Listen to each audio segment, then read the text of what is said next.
glasses. Want to do it now or after? Now, join us in the Pledge of Allegiance. I pledge allegiance to the flag of the United States of America and to the republic for which it stands, one nation, under God, indivisible, with liberty and justice for all. Good evening. You're on the wrong side. Thanks for coming. I'm going to skip around at the beginning. We have a half an hour before 6:30 tax classification hearing. Seeing that Randall's in the room, I'm going to go right ahead to his performance review. So, Randall, if you would like to come to the podium.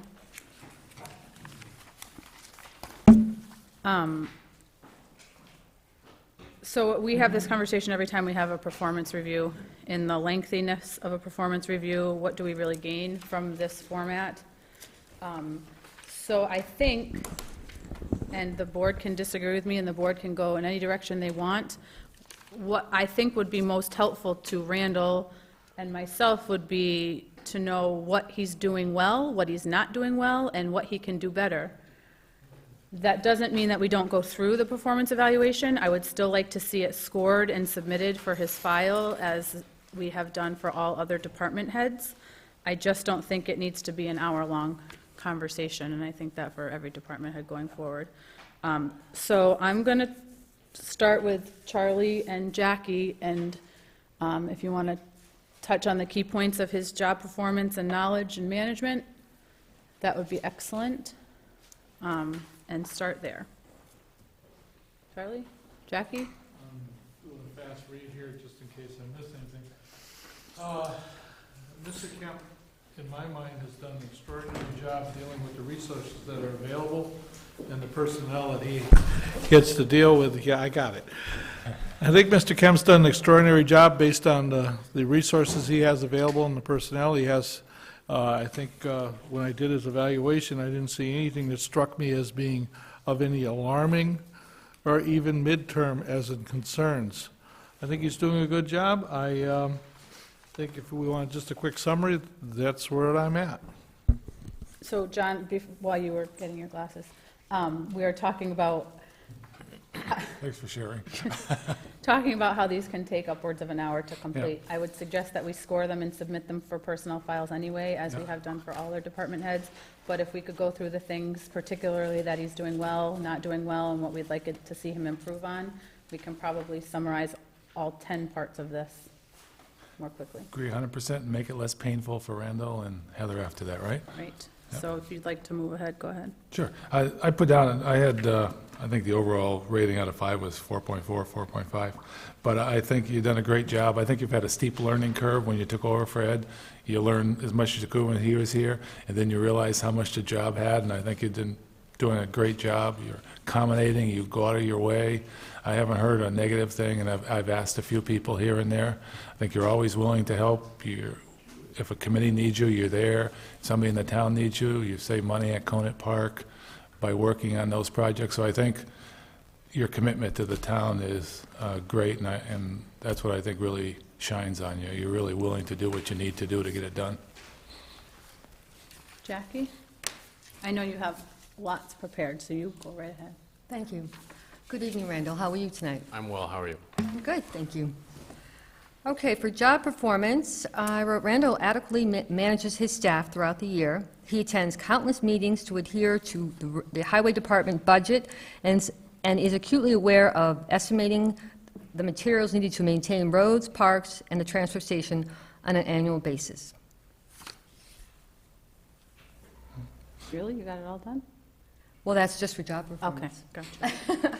Okay. Are we going over each individual one? I wasn't gonna, Yeah, I I thought we were gonna wasn't going to, summarize but, them, yeah. you know, if you want to go through each one, Jackie. And I think, and what I think would be great if maybe Heather can give copies of them to Randall afterwards. Oh. Okay, yeah. Yeah, Because there's a lot of good things in there, but again, unless we want to keep you standing up there for an hour. right. So I had put down that Randall's very budget conscious, and that's evidenced in the way he presents his budget, the way he manages his budget, the way he's able to answer questions about his budget. He checks in regularly. I spoke to him this afternoon. I think he's with Heather almost every day. If anybody needs him, he's there. He's excellent to work with. His communication with all departments is, I would say, second to none, and we definitely have had some communication issues.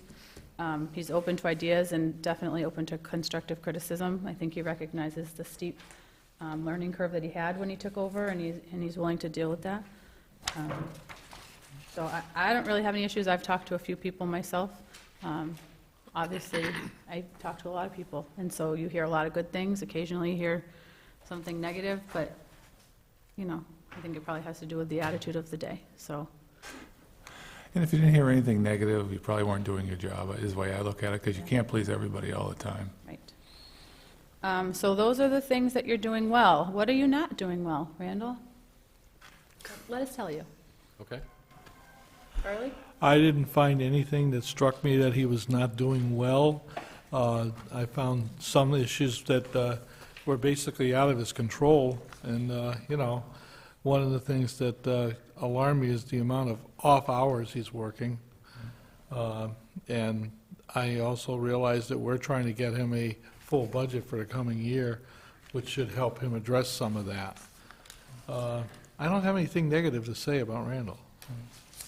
And I pretty much said the same thing about he worked well beyond the normal, outside the normal hours, and he's been working with a short staff in order to manage his budget properly. So to me, that's just dedication and wanting to do the right thing. So I think you're learning as you go, and you've done a great job, and you're going to continue learning and help the town out. Jackie? Okay, well, I'm going to follow the form. And with his job knowledge, Randall has worked in all facets of the Highway Department for the last 3 years. He admits that he still has a lot to learn, especially the administrative procedures used to manage his department. He refers to the Massachusetts Department of Transportation to be compliant with Chapter 90 and all state highway safety codes and regulations. He holds a hydraulic engineering license, commercial driving license, a water distribution license, which all have enhanced his job knowledge and decision-making abilities regarding equipment safety and usage. Okay. So one thing that comes to mind that Randall needs to work more on is maybe networking with other highway superintendents. You know, we had a conversation today when I asked, you know, have you talked to Ed?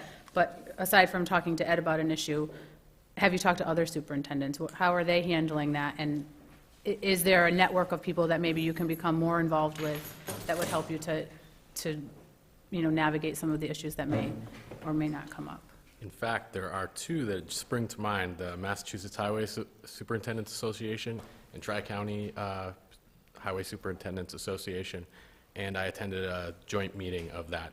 And did you shake a lot of hands and meet a lot of people? I shook a fair number of hands, Very good. but I'm a little germ conscious, so. So you could work, The gloves. bring some hand sanitizer. Now, do you interact with the Easthampton Highway much, or? Yes, Patty Cotton and Joe Popinski are good resources.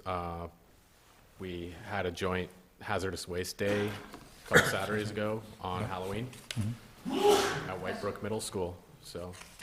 Yeah, I would think that would be your closest, you know, alliance there. Chip up in Huntington and David Blakesley, they're all good resources. Good, good. Now, obviously, you need more equipment, and you need some more staffing. Besides that, is there anything else that we can help out with during the next, or the coming year?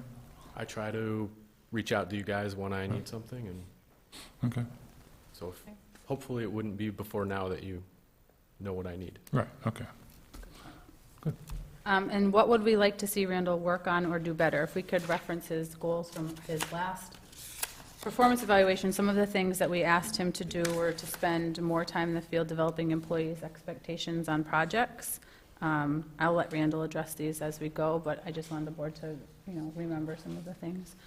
Push subcontractors harder to complete projects, push state aid projects forward, spend more time inspecting subdivisions, and establishing a rapport with the Mass Highway and Tri-County Superintendents Association. So those are some of the goals that we had asked for him to work on. Would you like to address any of them? I can address them all if you'd like. Sure. Spending time in the field. I try to get out of the office as much as I can, but the administrative part doesn't always allow me to. Did you get, you got a new administrative assistant? I did. Is that working out? Well, replaced my old, that's a misconception, that was a It's newly new, just created a position. replacement, It was a yeah. replacement of an existing position. Okay. But as far as getting out in the field, wintertime, I made it out to all but 2 of the snowstorms, no matter what time of day they were. I was out there with the guys. Push subcontractors harder. I've been working on that to be more aggressive, follow-up calls to get things scheduled. You really have to get after people. I'm trying to get lines painted right now. And had my second follow-up call today with the company. Subdivisions, I've had a lot of time spent in the subdivisions recently with all of the requests for road acceptances, so I think that one is definitely, I've got that one covered as far as inspections. And establish rapport, I mentioned the meeting I attended today. And tap as many alternative revenue sources as possible. I had in my accomplishments, we utilized about $200,000 of state funds in the last year. And we also, Charlie's got a letter, we received $3,956 in sustainable materials recovery grant funds for the transfer station. So I'll keep doing what I can to bring in money. Great. Charlie? Nothing more to say. Don? You want, for a goal for this? This is a long-range goal, but and we've talked about it, but I want to start, put it officially. I think we need to start looking at unifying the highway and water departments to have a DPW. And again, we need to throw that first domino over, and I guess by putting it here, I'm going to put a little on your shoulders, and you tell us as you go along what you need for us to help out doing. Because I think once we get to that point, we're going to have a lot more effective organization. Yeah. Your opinion, what's your opinion? I know we've talked a little off to the side, but. I know there's a feasibility study about moving to a DPW, and I haven't had the opportunity to read through it, but I suspect there's some information in there that, Okay. So maybe when you get a chance, for read my it opinion, yes. and let me know. I'll be glad to talk to you or bring it to the whole board. Okay. Yeah, thanks. Jackie, did you have some goals you want to discuss? Well, he did talk about individual goals. Under the above and beyond, he is constantly researching ways to make the highway department serve the townspeople more efficiently. He has done that by purchasing an asphalt hot box. This piece of equipment allows employees to make more permanent road repairs to potholes in town, rather than using a cold patch sticky gravel system that breaks apart, leaving holes in the pavement. So I wanted to talk about that, because I'm really happy about that. I hate it when you get all the little rocks that damage your paint, and I don't know if anybody has noticed, things are staying on the roads, and you did a good job there, and thank you. Yeah. Okay. So some of the goals that I was thinking of, and probably you have the same in mind, is some more training for your staff. Yep. Are there certifications maybe that they don't have that we can work towards, yourself or I've them? sort of identified a number of them. Some of them I found out about today. But I think in general, anytime you can get the guys out of their normal duties, get them some training, it allows them to network with other people. It allows maybe to find new methods of work and make sure we're doing everything correctly. Do you know if Easthampton or any surrounding town holds those type of trainings that we could maybe latch onto with them? I get emails about trainings, but a lot of times we end up having other things we have to do, our primary responsibilities, and it doesn't allow us to go. Is there any organizations that allow training to be brought into the group and I'll say a lunch and learn or whatever time period you need? I found out about one about electrical safety today that Eversource puts on, that I'm going to contact her to come in. Yeah. And usually those vendors will provide the format, the books, the lunch, or whatever you want to do, so I think that'd be a great way. Are there other goals for Jackie? Or anything, any other comments that you would like Right, to right. add? Well, I also wanted to, because I have to say Randall was really great and humble when I interviewed him. He gave me a lot of time. He's very forthcoming, and I asked him about problem solving, and he said by actively using a triage system, he monitors his resources, therefore alleviating any further future loss of resources to the town.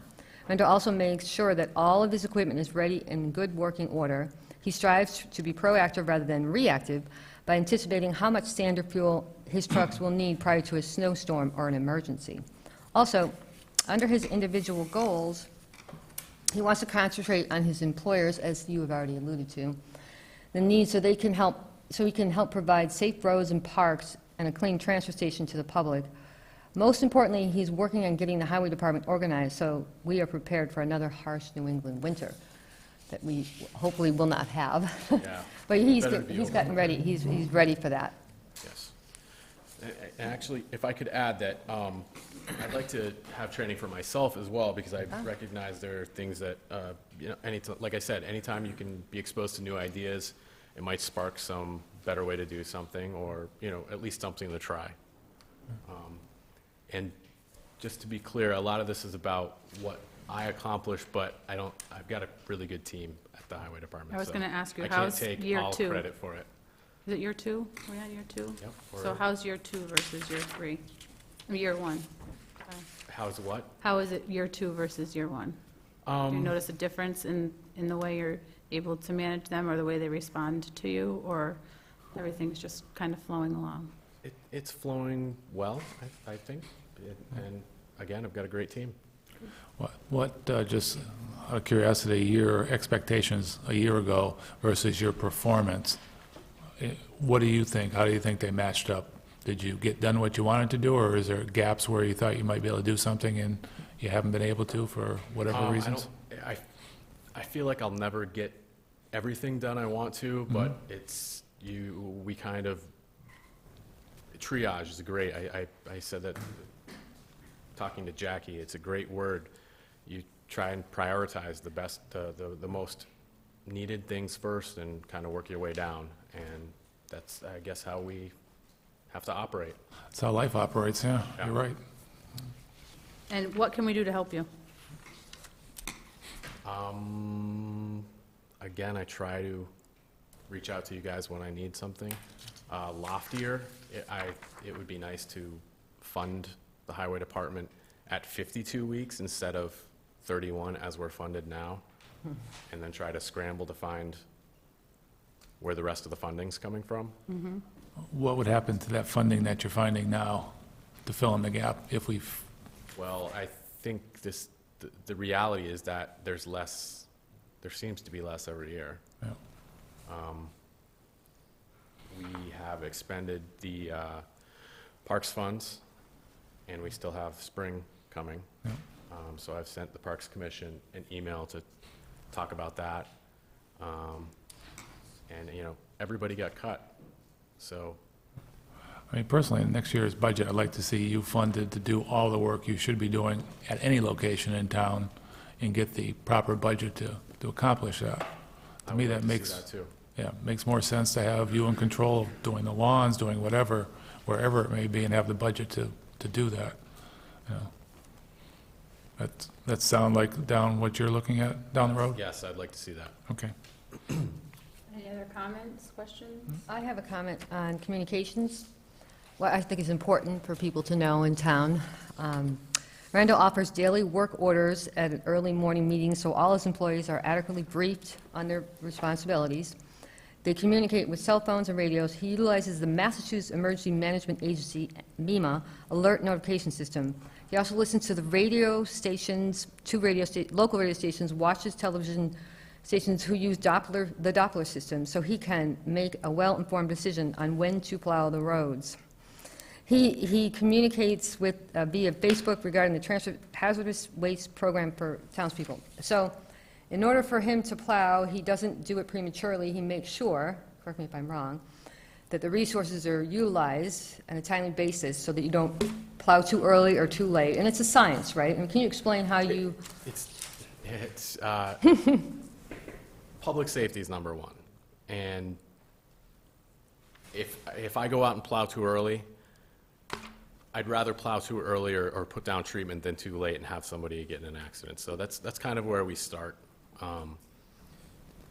We work very closely with dispatch at the police department, and they have officers on the road, and they'll give me input as well, in addition to watching the Doppler, or I'll sometimes go out and drive around in the middle of the night to see if it's getting slippery. So when do it's you, not so much as science as try and get as much data as you can. right. Yeah, I guess that is science, yeah. So when do you know when you should put sand down and then, you know, plow? I mean, how do you decipher which to put, It depends. What- Every storm is different. right? Every single storm is different. If you know there's going to be a significant snowfall coming, we go out and pre-treat and get a little sand and salt on the surface of the road, and then let a little snow build up, but you still get that treatment underneath to aid traction, and then we'll go out and plow later. Things like that. If it's an ice storm, we try and get out and put stuff down, stick to the road, so. Okay, and But another question. everyone seems to be different. Right, and another question is, how do you decide which part of the town to start plowing on first? All of the guys have specific routes and they're responsible for a section. And so they have, generally, it's the more used routes first, and then we work our way out to the subdivisions and secondary roads. Right. So in general. So how long does it take you to plow the entire town? I think, I looked at this last winter, it looks like it was taking us about 7 hours Oh, to go out and fully plow the town. really? Yes. Thank you. Are there any other questions or concerns? Randall, you're doing a great job. Yep. Keep Thank up you the all. good work. Yeah, thank you. Thank you. You want to pass It's these down? 6:24, so I have to kill 6 minutes here before we have the tax classification hearing. What do you wanna Pass do? these down to Heather. Can you give those to Heather?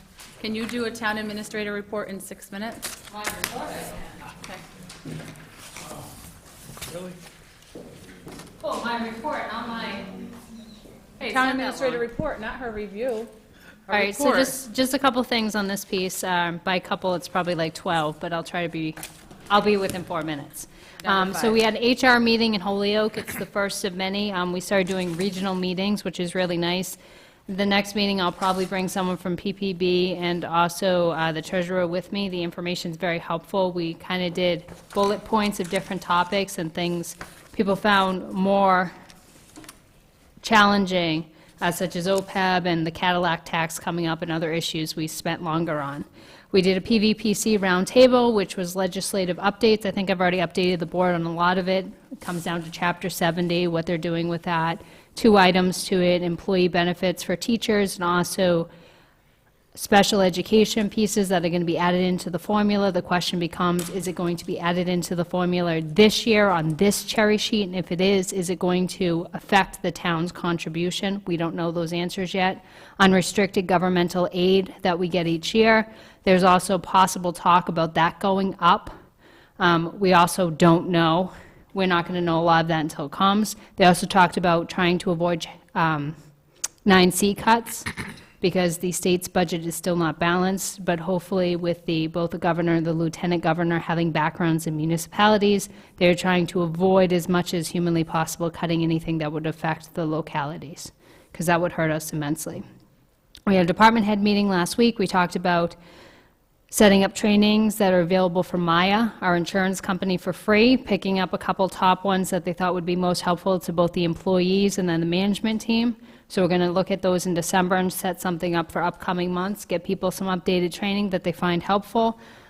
Another suggestion, which was really good, was also to get someone in to do a updated open meeting law and public records training, just because it hasn't been done in a while. We have a lot of new folks. We do try to hit that every time on department head meetings and BCC meetings, but we'll continue with that. Gwinner property, the County Cook Road property, met in Easthampton a couple weeks ago to continue the discussions. Essentially, it's coming down to how to utilize the DCR grant. The DCR grant would match us a third, so it's a third, and a third. You have to look at the value of the property. You can then essentially split it into two pieces, cost for Southampton, cost for Easthampton, and you can use the DCR's piece as a coupon for someone's side or both sides. We're having trouble making it equal. The problem is there's the conservation restriction where someone else holds the actual property. The thought right now is that Southampton would want to hold property in the town of Southampton. We don't want Easthampton holding property in the town of Southampton. It's not something that's necessarily public friendly. So the idea is if you run with that model, then they're holding the conservation restriction. The problem is conservation restriction to the cost of property is about an 80-20 split. That's not 50-50. So it's a lot of things to be worked out and tweaked. I'm planning to meet with the Board of Water Commissioners here, make sure to continue to keep them on board and also look at it. Again, what this would be is ultimately, if this was a decision we went with, it does protect the Barnes Aquifer. Barnes Aquifer is the main source of water for the city of Easthampton. Currently, the town of Southampton purchases water on a regular basis from the city of Easthampton, so it would affect us ultimately in the end. Also, it comes down to essentially using CPC funds, because that's where the funding would come from. CPC is on board with this, and right now, the only step we are taking is just to look at an appraisal that needed to be updated for a couple $1,000s from CPC, and I believe they can use that out of their administrative funds. That is the Gwynedd property. Cable ascertainment, we're still in the works with that. Charter contract expires, I believe, next fall. I met with Charlie, Kathy, Lynch from ECAT to start discussing cable ascertainment. The board voted at the last meeting to hire Bill August, who's the attorney who works on this on a regular basis. We'll pay for him out of the PEG Access Fund, so we're moving forward with that. The next piece is Department of Labor Relations in Boston. I was in training there on Friday all day from 8 a.m. until 4 p.m. And don't forget to add in traffic there. It was a lovely trip. It was probably the best training I've been to in the entire calendar year. It was a free training. These folks, I don't think, get an opportunity to hang out and speak to the public very often. It was only 20 of us in the room, and they did a phenomenal job. They actually even did DLR Jeopardy in the middle. So they took this as, their charge, and they held on to it. It got a lot of valuable information, lots of resources, lots of stuff that I think will help us. If they offer the courses ever out this direction, I would recommend that any of our department heads who have unions attends the courses. Can you bring the course out here? Right now, we were the guinea pig class. They'd never done this before, so we were their trial. They're hoping to, I think they have 2 more courses scheduled. They're both in Boston. And just to take, a lot of the department heads for like the police department and the highway department, they work regularly on Fridays. I don't, so it's easier for me to get away from the office. But it's a wonderful course, and if it can be closer, even Central Mass, it would be so much easier. You just lose so much time in Boston traffic. A couple other quick things. Revenue meeting, we started talking about revenue this week. Vicki, Donna, myself, Charlie, Kim Spencer, who's filling in the assessor's office, all sat down. We started looking at the numbers from last year and working towards next year. We'll keep you apprised as we move forward with that. Our subsequent discussion was on credit cards. Remember, I've talked to the board a few times pertaining to the absolute need for us to have a town either credit card or debit card. Problem runs into is there's certain things you have to buy online. You cannot have them invoice you. For instance, Bluehost, our provider for our website, they don't want to talk about, oh, well, we have thousands and thousands of clients. We'll just invoice you. They're not going to do that. So we have to pay online, which ends up having, someone to put a couple $1,000s in their credit card and us to reimburse them. It's just not a good way to go. There's several other things these days you have to buy online. A couple of the departments have to use their personal credit card to do it. It's not fair to them, and it's not good for our fraud protection piece. So we did agree on doing a debit card. Donna and I will each hold a card. Essentially, if someone wants to purchase something online, they come see us, we help them with it. We only keep enough money in the account to actually make the purchase and do the direct transfer. And if someone wants to go to the store, say they find this great deal and they just have to have it, we get to go for a car ride. But I think all in all, it will be good, and it will decrease the amount of reimbursements and everything else we're doing. Safe routes to school. That is the project to build the sidewalk on 210. On Route 10. We are working with that. They just finalized the plans. Karen Axel from DOT is so excited. She's actually meeting tomorrow. I'm not sure if Randall's available, but if he's not, I will fill him in. She wants to get right on it so we can start working on property ascertainment. We hope to have an article for special town meeting and hope to have this project shovel-ready by the fall. Now, remind me, did we take out the corner, sidewalk going around the corner, whatever street that is? I think it stops right, Does it stop? stops right before, Okay, so we're not going for the cost going around the corner, good, okay. Free cash to get certified, it's in at, you guys got emails, $222,104. Based on our policy, should the Board of Selectmen choose to continue it, that would leave $77,735.40 to capital, $66,631.20 to operating, and $22,210 to OPEB. And that's the 35-30-10 split, leaving an additional, whatever the remaining balance of 25% is for one-time purchases if needed. We have our first group for the Town Administrators Hampshire Regional School District meeting on Thursday. I'm very excited about that, to get the other TAs on board for Hampshire Regional School District. And we have an emergency meeting, management meeting on Friday. I just want to give kudos, because a lot of people who don't work on Friday will be coming in on Friday at 8 a.m. in the morning here to talk about emergency management planning for snowstorms and other upcoming events and making sure we're prepared. Okay, so I was 6 minutes. I'm so sorry. well, you're not here at 9, but that's okay. So it's 6:30, we're going to have our tax classification hearing. That was advertised in the Hampshire Gazette on November 3rd and posted with the town clerk and the town administrators on the bulletin board. We have Gary Swanson, the chairman of the Board of Assessors, here to talk to us. Hi, Mr. Swanson. Evening. We do this every year. Nothing much has changed, except the total assessed evaluation of the town is now up to $663 million and change. Less than 5% of that is commercial industrial. It's not practical for the town of Southampton to have more than one tax rate, so we recommend that the board simply vote to maintain a single tax rate across the board. Are there Anybody questions? got any I was questions? going to say, are there any questions from the board? How much has this gone up, total evaluation, year over year, last few years, percentage-wise, any idea? Standing here right now, John, I haven't got a clue. How about like I'd last I'd year? have to look at the numbers. We had an increase of nearly $200,000 in additional revenue resulting from new growth. I'd have to do the math backwards to Right. figure where that. What we're doing right now, Southampton has a lot of new growth in terms of the residential development that we've been, seeing over these last few years, even during the so-called housing slump. As you know, in the assessor's office, we're struggling to keep our head above water here. We currently have a person in our office for 10 hours a week, which is woefully deficient.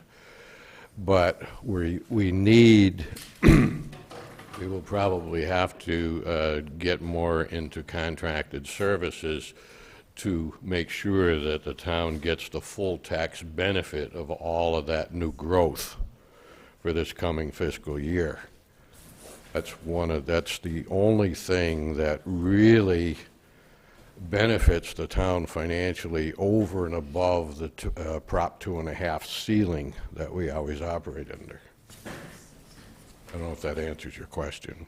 Well, I just wanted to see the growth. I mean, 200,000 right there, like, say you can back into it. And It's get in that a order good of idea. magnitude for the additional. We always estimate, I think we estimated, if I recall correctly, about 150,000.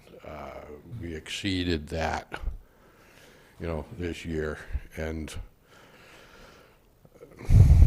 How much more land do we have to build on? I guess that's the question. well, the land is out there. The question is it good land? It's not appropriate to build houses in clay banks. We don't have any sanitary sewers. So there's still land there, but you know, it's diminished in terms of its practical value. Are there any other questions for Mr. Swanson? No, thank you. If there's no other questions, I would accept a motion to set a single tax rate. I'll make the motion. Second. I'll third it. Any other questions, further discussion? All those in favor of setting a single tax rate? Aye. Aye. Thank you. Thank you. We have a joint meeting with the Finance Committee and the Water Department. The Finance Committee asked to add this item to the agenda tonight. Unfortunately, nobody from the Water Department's able to make it this evening, but has stated that they'd be happy to answer any questions and provide any information that comes up during this meeting. So, here we have Mr. Rosenberg. Michael Rosenberg, 144 East Street, Chairman of the Finance Committee. Good evening. So we received a PRF for a water technician position for the Water Department. Reason for requisition: due to requirement by DEP for chlorination, the town well requires servicing 7 days a week with response to service calls on a 24-hour basis. Since there's only a single full-time employee for the Water Department, an additional qualified employee needs to be available on an as-needed basis. Pay scale, $23 to $25 an hour, 18 hours per week. The funding, it did not list the account line item, but it'll be coming out of their enterprise fund. I would make the assumption it would come out of a labor admin wage line that they had broken out for FY16. We had a couple questions about the position itself, about the funding of the position, and just about, I guess, the overarching management of the Water Department and what direction that's going in. So I will pose the questions to you. I can also pose them to the Water Department as well. But we wanted to have a joint meeting because this is kind of it's a big decision to go through. It is a new hire. It is not something that was allocated for in FY16. Originally, they had called to hire I want to say it was just a part-time or full-time admin. I want to say that was the only budget discussion. The department itself, from what I understand, has only operated with one employee in the Water Department. They've always utilized the Highway Department for added resources, added help. Even on-call response, water main breaks and things, I think they've used the Water Department, their equipment, their labor. And so just a question of the all of a sudden need for the position as a part-time. Is it an on-call as-needed basis and you're getting paid 18 hours a week just to be on call, or is it a daytime position? There were just some questions on that. We do try to be very critical of new positions, being such a financially strapped town. You know, we sort of nickel and dime every department and try to get the best out of everything we can with these, especially with the police department, the fire department, you know, having those sort of discussions all the time. How are we going to fund these positions, and budgeting going forward along with the school department? You know, how do we balance that? So a new position to us is always it raises questions, you know, especially if it hasn't been an existing position. Does anybody know who did this job, the description of this job before this suggestion? Well, there is a full-time person, I believe, that is the full-time person, and this person is going to back up that person, as I remember the paperwork. Who did it going through. before? So just that one person did this One job as person, well? as I understand it, one person did it, and this is an additional person. Okay. That's my understanding. I wish you were. Can I ask a question, Heather? What kind of notice did we give the Water Department to be at this meeting? Well, I think a part of the line was left out, but on my end, I didn't notify them early enough, so they didn't, for me, they didn't get notice till today. So that was my fault. I I really, did copy them a week ago on the original request. I personally would really like to see him here, so we can answer these questions, because we can tell you our thoughts, but there's a lot of questions we can't answer and a lot of questions we'd like to ask. We need to reschedule this for next. Yeah, time. absolutely. And we got to make sure everybody is here. It's too important, I think, because I think we all have questions. Right, and just to add to that, I don't think we'll have an issue with that as a group, but just, you know, if we've operated with the Highway Department sort of serving as that function, that capacity in the past. Are we looking to move towards a more autonomous, fully operational water department, sort of operating on its own outside of the highway, which seems to be a difference from the past? I mean, I think they've started work on another housing facility, a building area to work out of. They've kind of separated themselves from the highway department. We talk about and we went over this at our meeting earlier, we talked about budget goals for FY17. One of these was the highway department, fully funding the highway department 52 weeks a year. Part of that 52 weeks is from the water department. Right. So if it is a move to move away from the highway department, we need to know budgetary-wise, and is it fiscally in the best move for the town? And I know there's a water commission and there's a select board, but as a group, I think there's a way to come together to make this work so that the ratepayers and the taxpayers are getting the best bang for their buck with the labor we have on property now. The trained individuals, the certified individuals that we may have that may be able to fill that role. So we just wanted to bring it up as a sort of a large discussion. I don't think It you're seems gonna- like if you're going to start funding the water department with these different positions, it kind of moves away from our goal of combining the two, and so Absolutely. that's not going to work. Correct, and that was, I think in the original email I sent, I did mention maybe budgeting or combined budgeting going forward. How can you conjoin certain departments? How can they work together? Share admin resources, share labor resources, share machinery resources to cut back, because, we want to fund the school as best we can. We want to fund the police and the fire and the ambulance and the highway the best we can. But to do that, realistically, it's a sit down. You need to make those decisions. A lot of towns operate with one admin on the first floor that kind of moves among different offices. And maybe that's something we need to look into a little more, is sharing admins, sharing those resources. So Can I put Mr. Kemp on the spot? Only if he comes to the microphone to answer you. Yeah. The question is, why are they, I don't know if you have an answer, why is the water department pushing away? Because we had a great synergy before, and this is going in the opposite direction. And I think, like we told you before, you're doing a great job, so we don't think it's anything to do with you per se, but do you have any thoughts? Absolutely. I don't want to speak for the water department, but I think that two things that I think I know are, there wasn't sufficient office space for Tom to be in the office. I think Ed used to do a lot of the admin stuff for the water department, or Joe would do it at home. And so I believe Tom wished to have a dedicated office space for himself, and there wasn't sufficient space where we are currently at the highway department. I think the other thing, why this is a new position, I believe that the person has to have a treatment license. Public water supply license. Yeah, water supply license. And some of the highway guys have it, but maybe not to the level you need for the position. I don't know, it sounds like you guys are going to reschedule in the meeting, but I just want to. Yeah, we need to reschedule. It may be a little more There's complicated. too many ifs. Yeah, I agree with you. Okay, thanks. Yeah.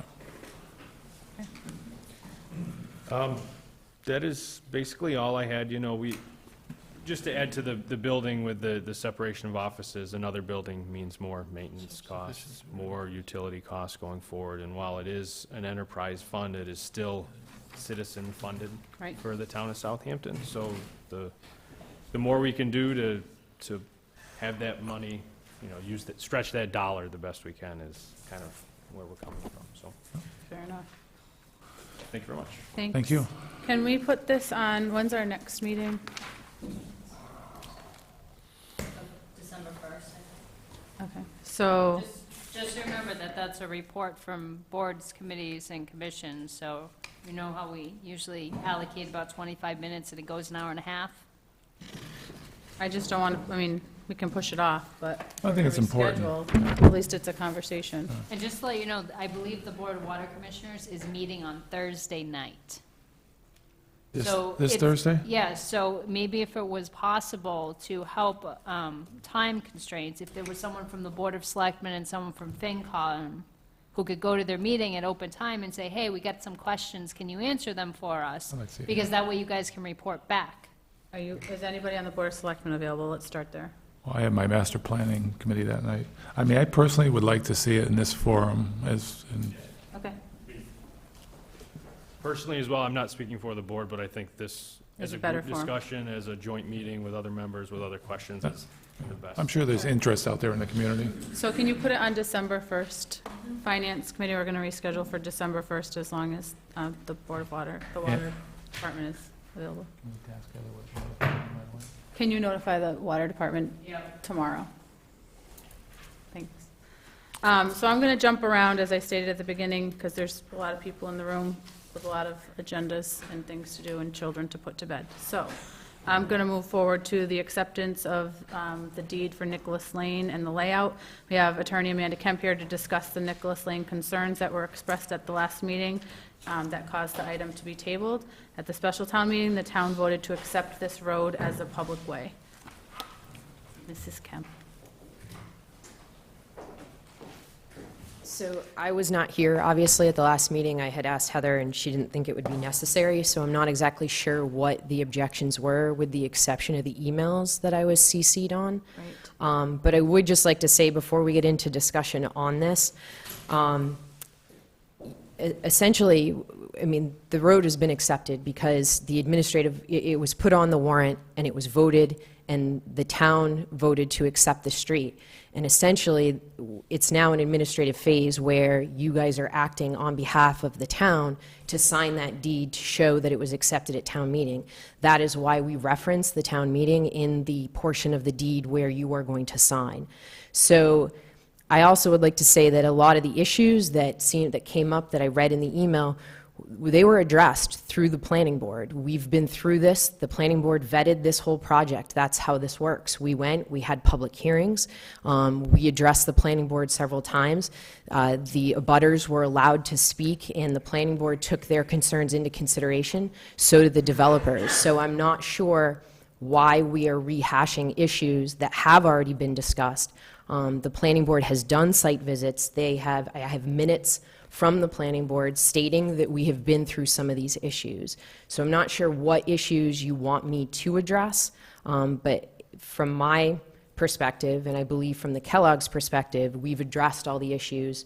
That's why the planning board asked that the warrant be put on town meeting, and the town has spoken by voting to accept the street. So we tabled the motion, just to correct me if I'm wrong, because of the issues that were brought up about who's going to take care of the road, The berms on the the side. berms on the side, I think there the was some netting, netting silt on the fence. side.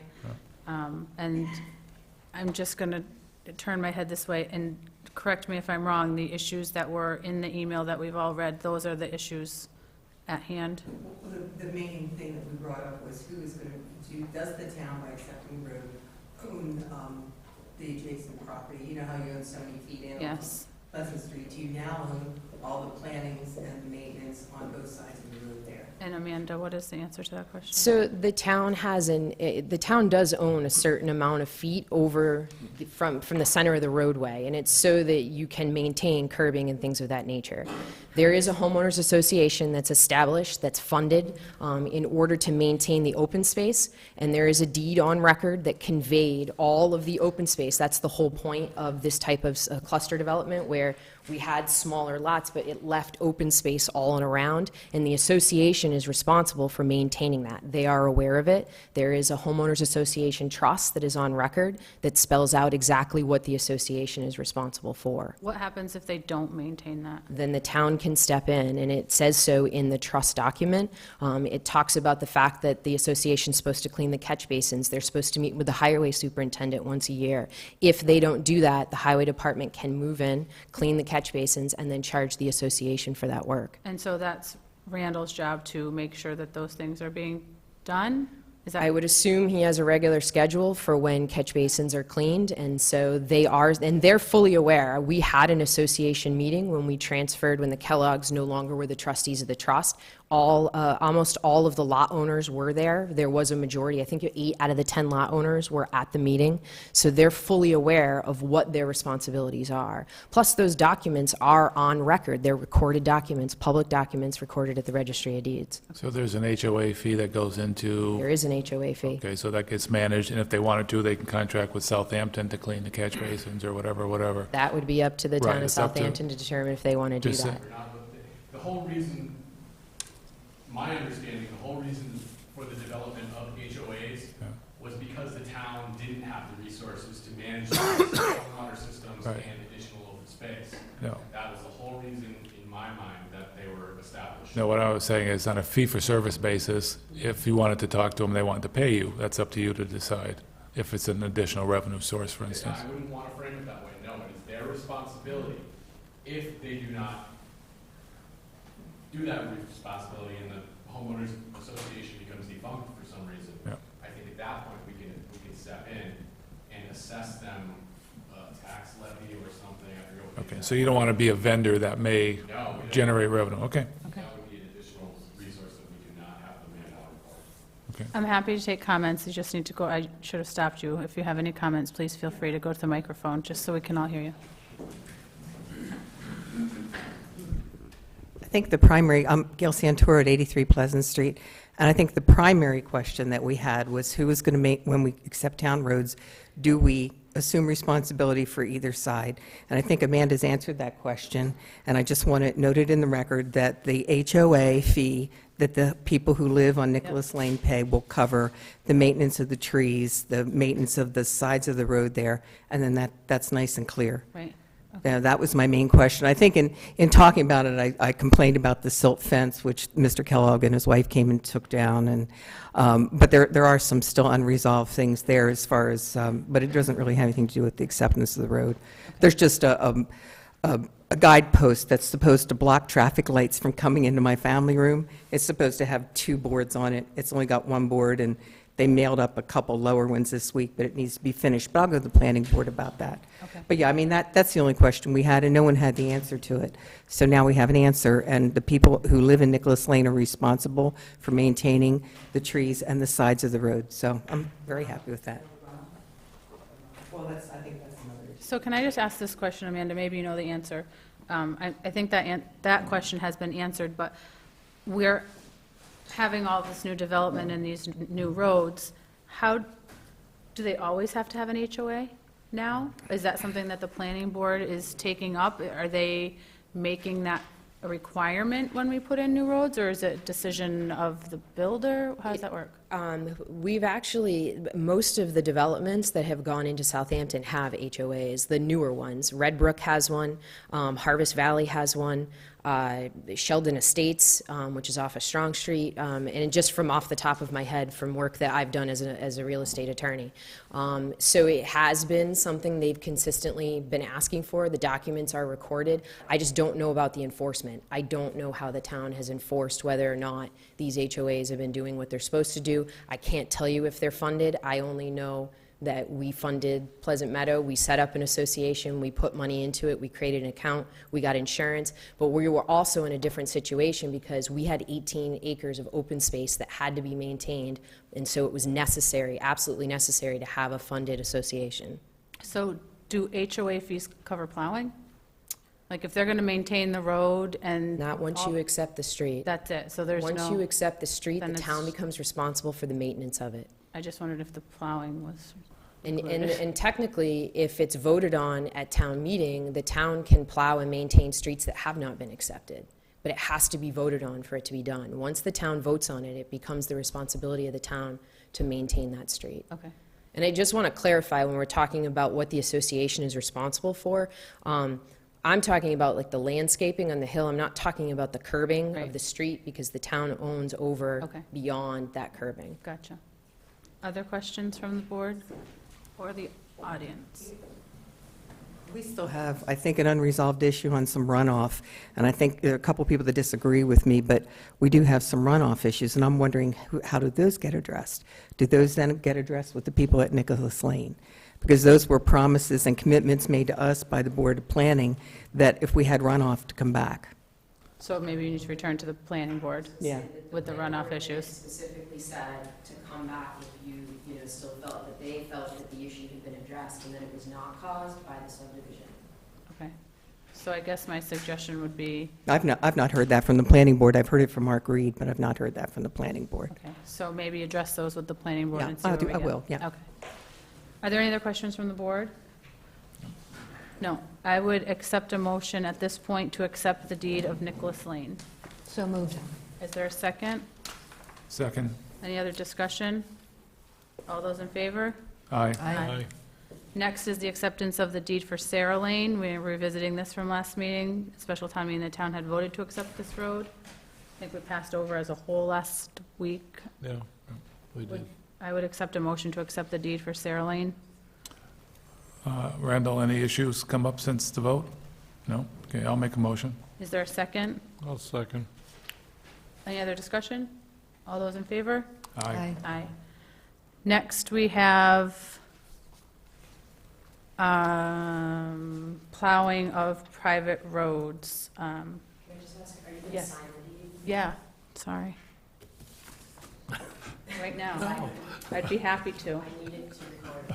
Oh, I wondered why you weren't getting up. I was going to say, it's interesting that this will be the first recorded deed for the town of Southampton First Street acceptance. Pencil We've again. always just done it by town meeting.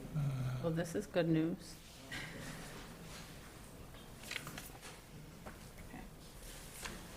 It's wet.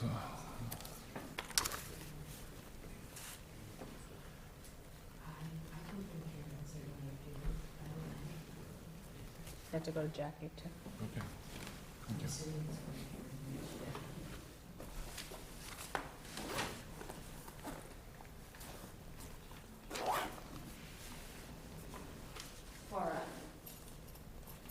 Thanks. Sorry. That's okay.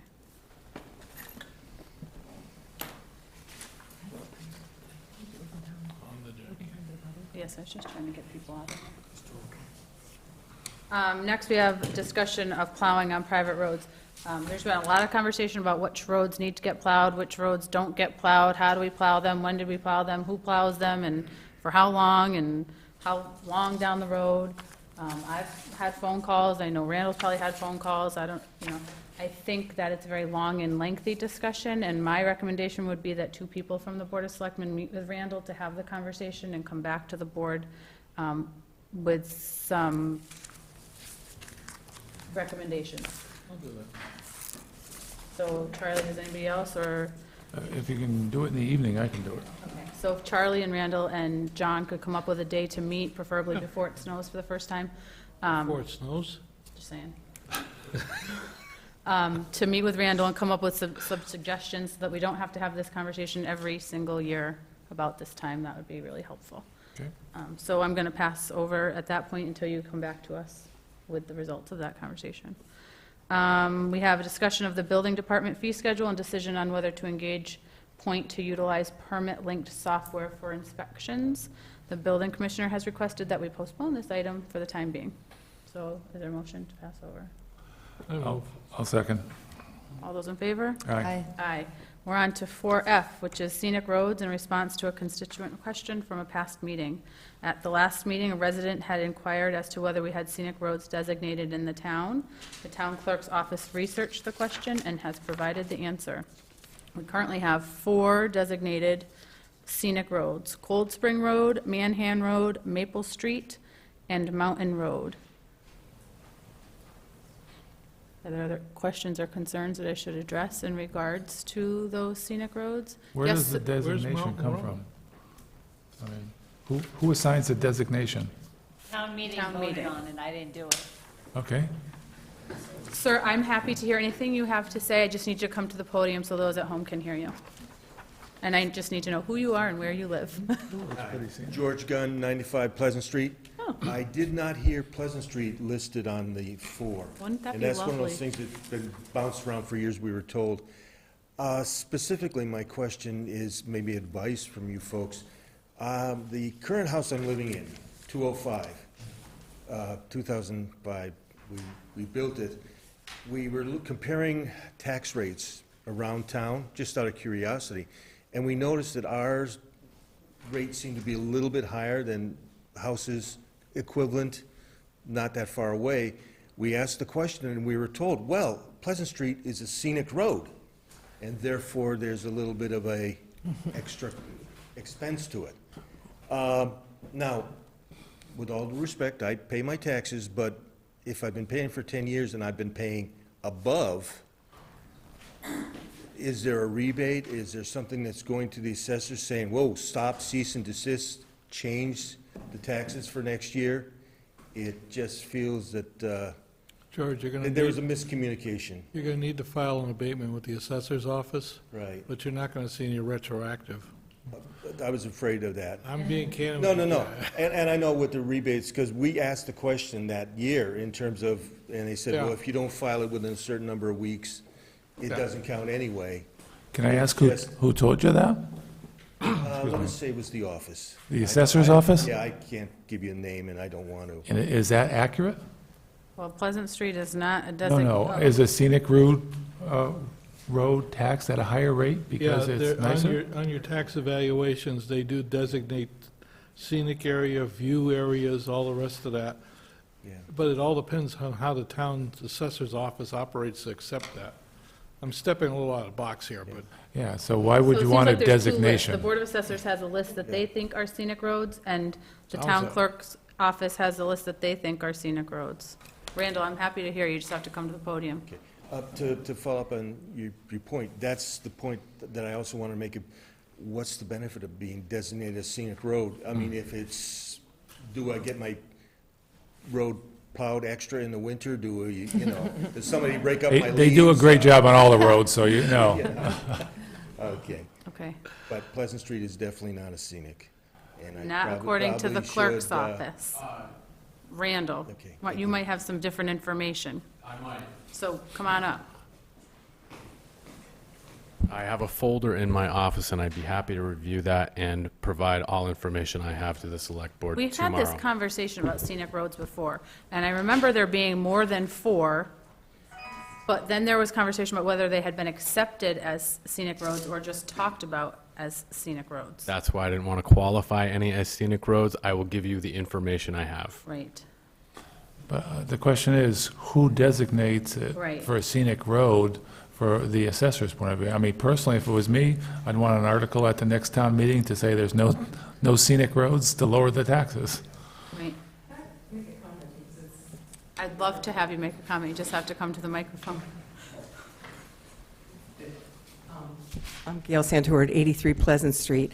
When I asked the assessor here why my home, built by Jim Boyle, was assessed at $120,000 more than the one on Line Street, that's the same floor plan and has all the same amenities and square footage in it, the answer I got was, well, you live on Pleasant Street, and it costs more.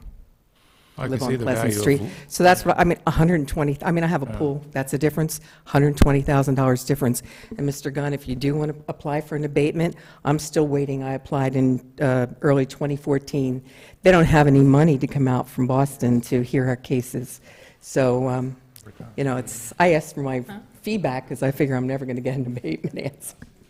But anyway, I was certainly told that, I can't remember, was her name Laurie? The old assessor, I've tried to Laurie. block it out. Yeah, I mean, she's the one that told me, well, you live on Pleasant Street. It's a premium area. That's what I was told. I concur. Yeah. Okay. So we have some questions. Randall, if you could get us the information that you have. Mr. Gunn, I don't think that answers any of your questions, but it certainly gives us another discussion to figure out how. It starts, and if we could clarify the issue, that would be great. Yep. Because the people on the street, you talk to my neighbors, and it's, oh yeah, we're a scenic road, and then others say, no, we aren't. And what is a scenic road, and what does it mean? And quite honestly, with all due respect to the DPW and everyone, it's the neighbors on the street that keep it clean. I mean, you can do the sides of the road and all that, but the brush and all that stuff, it's the neighbors cleaning it. Yep. Keeping it neat. Okay. Very good. Thank you. thanks. All right, let's see. Let me go back to the beginning here. Oh, Jack, I see your point here. Open time for the public. I was hoping to get somebody out of the room. No. All right, no open time for the public. What are you still here for, Amanda? Really? Figure out what Amanda's here for. We have a community compact agreement with the state. As Heather has presented this opportunity to the Board of Selectmen in past meetings, the community compact is an opportunity to submit a proposed best practice to the state and work with funding from the state to achieve the best practice. We were able to select up to 3 of these. At the last Board of Selectmen meeting, the board decided on the following best practices in the following order of importance that we thought would most benefit the town. The first was to develop a wage and classification plan, including an organizational chart and job descriptions. So for those of you who know, there's not currently one way of writing a job description, classifying wages or steps or anything like that, so we thought it would be beneficial to the town. To evaluate, recommend, and draft an effective charter for a recommended structure of government. This was a lengthy conversation. We thought that there might be a better way for things to be run in town. I'm not exactly sure we're all on the same page, but personally, I don't think that, and I maybe shouldn't say this publicly, but I don't think this form of government works well. I don't think it benefits the town. I think there's got to be a better way to govern the town and move forward. So part of the community compact was to help with this. And the third was to evaluate and assess all 4 emergency services, the highway, the police, the dispatch, and the fire, and have somebody come in and evaluate those services. What are we doing well? What could we be doing better? What direction can we go to move forward and be more financially responsible in those 4 areas? Any questions? Have I No. summarized effectively? Do I have those in the Right. right order? Yes. Yeah, but there's also, we're looking at some grant money possibility for 1 or 2 of those, maybe 3 or 4. All of them are those- grant opportunities. Right. And by grant, what it is instead of giving an unfunded mandate or making anything required, the state is saying this is a voluntary program. Right. And either they will find the assistance within their existing departments on the state level and cabinet, or they will give funds to go outside and get an outside consultant to assist with the services. So the point is, we're looking for funding so we don't have to take it from our budget. Right. I would accept a motion to sign the community compact with the listed best practices in said order. So moved. Second?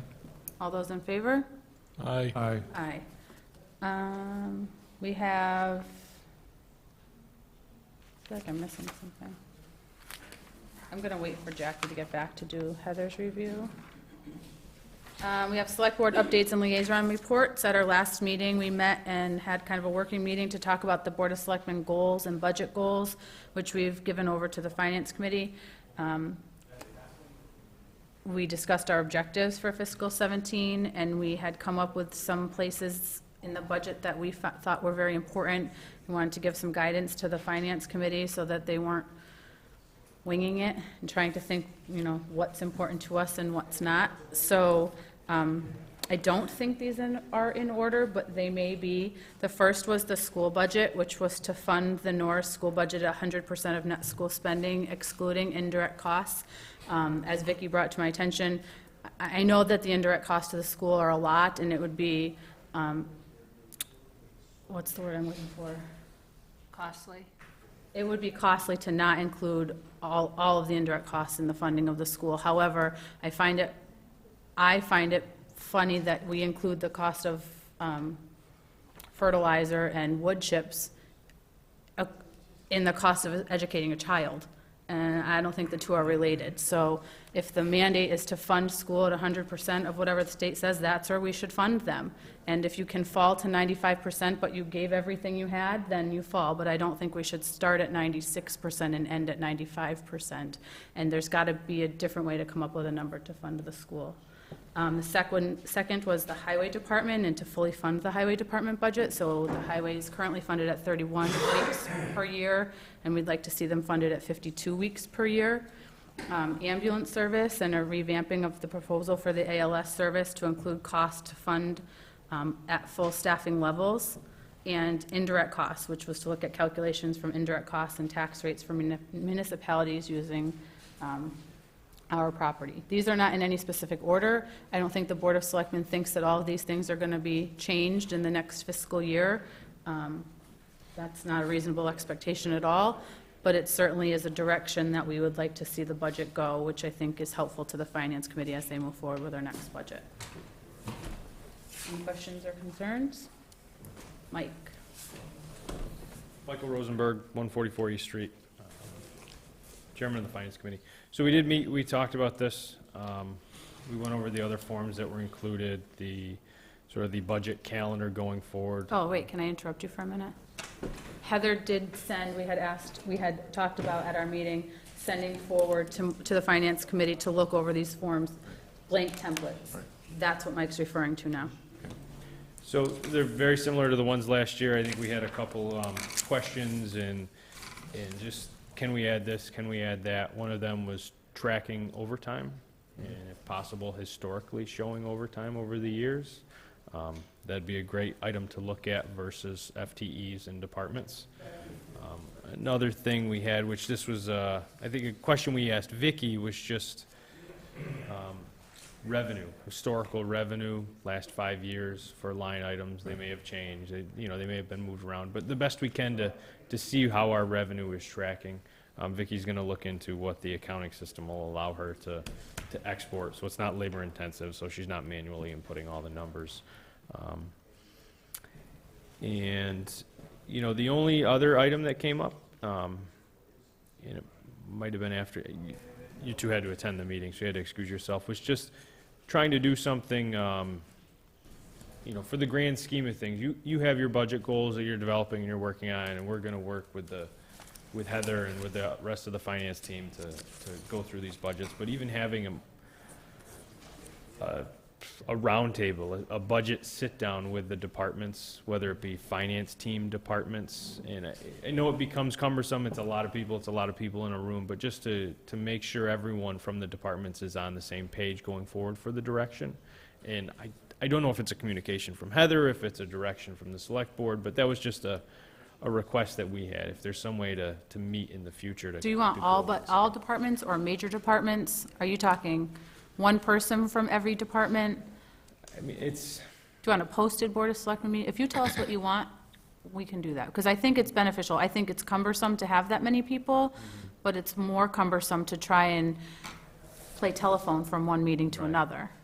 I think just the conversation, and it could be interdepartmentally, but it's more, I guess, a meeting for the management of the town, right? You talked about the community compact and sort of what could be in the future. What are those things? What small cost-saving measures can we implement this year? What larger cost-saving measures can we implement that aren't, devastating to what we have? What can we do this year? And I think sitting down and sort of putting our heads together as a group in a joint meeting is one of the best ways to do it, because Heather does a great job with putting all the budget information together and we go over it, but you don't always get the time up front to talk about it before you go into looking at these budgets. So would it be reasonable to ask to have a meeting with the chairman of each department?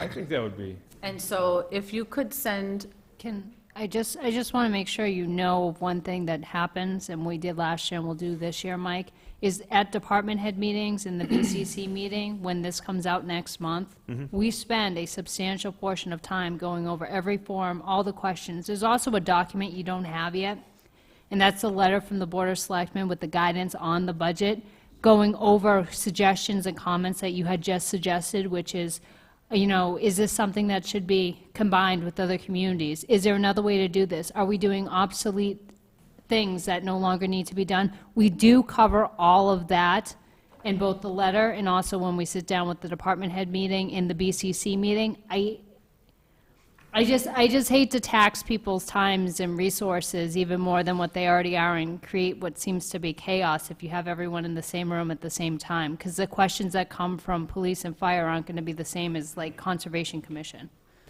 Let me know when you got a second. well, you guys can go, so go ahead, Mike. I was just going to say, sometimes it's better to have a face-to-face meeting than receiving a written communication to talk about it. I mean, we are a lot of these boards and commissions are voted representatives, and we all have our role we play, so sometimes it's good to get together and talk about some of these things. Right. Finance team meetings, they're great. Like we talked about before, they're during the day at 10 o'clock. Half of our board can't attend any of those, one of those being the chair. So I never attend any finance team meetings. Board, committee, commission meetings are great.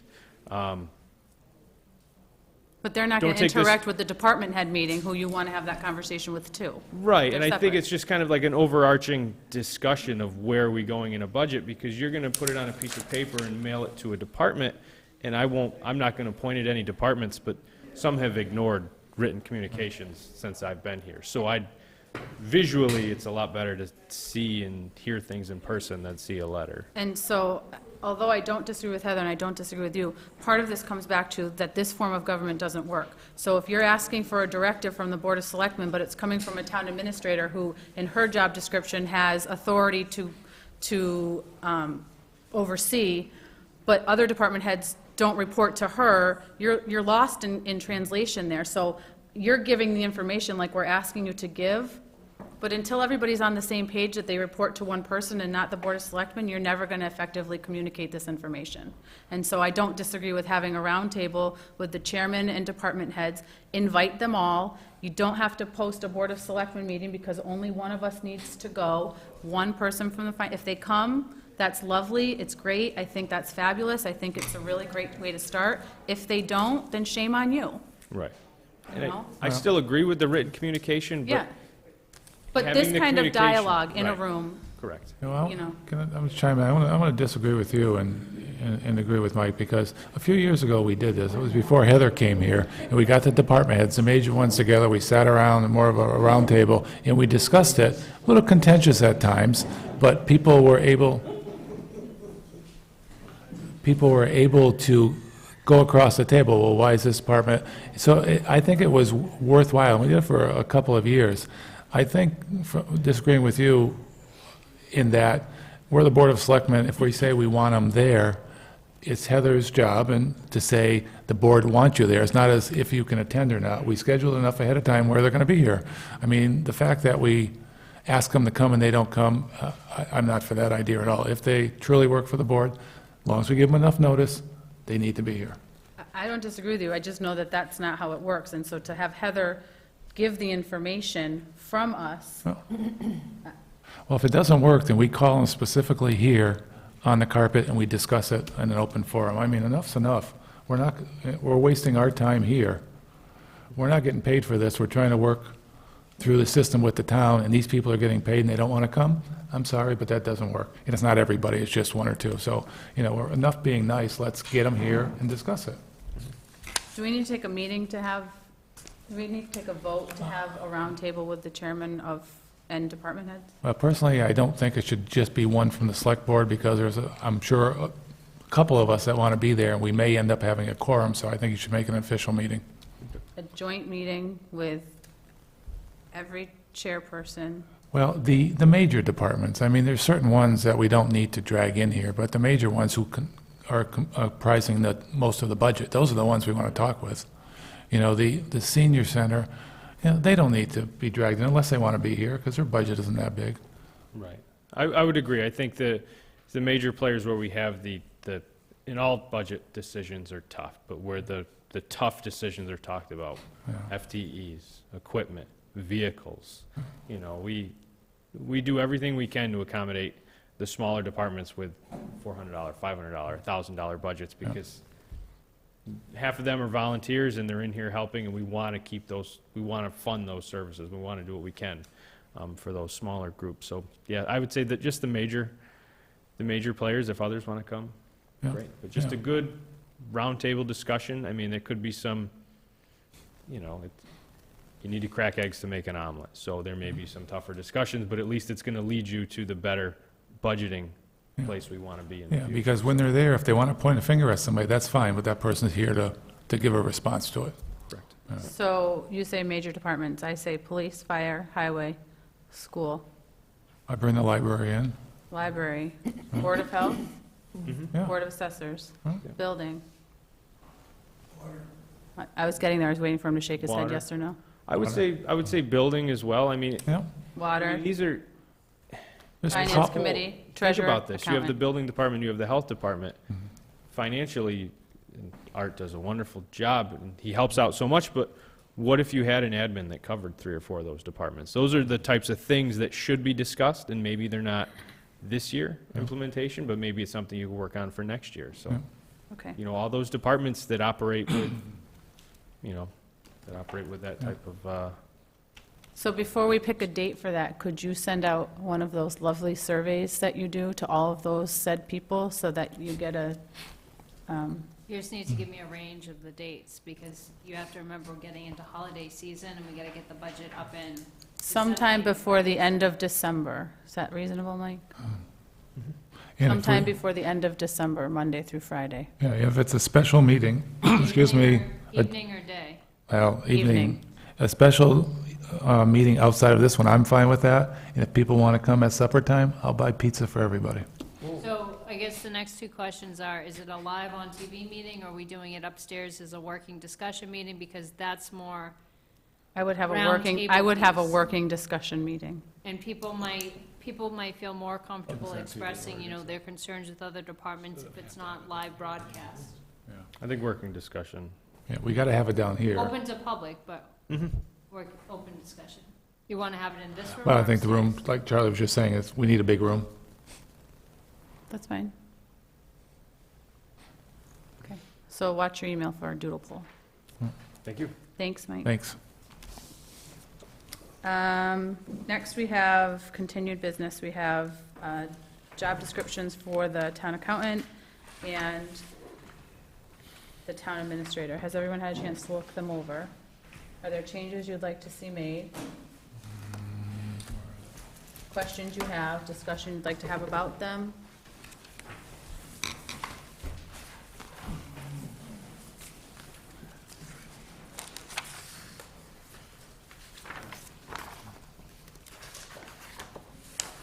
Which one are you doing first? I was grouping them together and looking, they've been handed out once or twice already. I don't have mine with me either. Can I have at least? I don't have one to give you. John has his own and Charlie has his own. Mine are at home. I got a spare of the town accountant, but I don't have a spare of the town administrator. I think the purpose of this is to request a rescoring of them.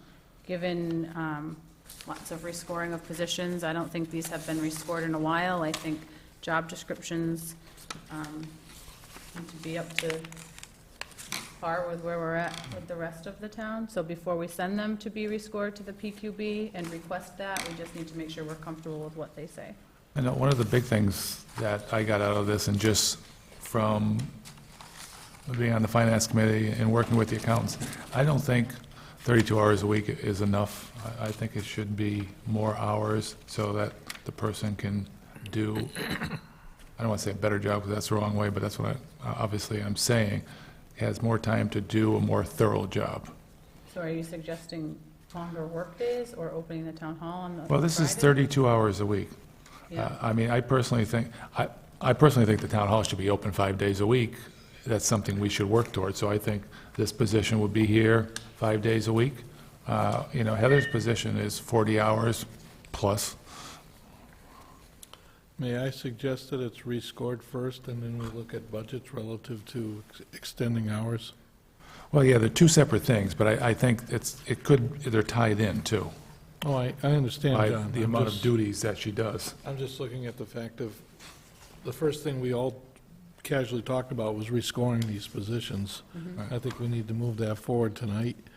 As for expanding hours and stuff, I don't disagree, but sort of like one step at a time. Well, I think it's part of the step in that if we wanted to add responsibilities, because there's more hours, you have to do it before it's scored. But there's, Did we add responsibilities to those job descriptions? no, I said if we want to add job. Oh.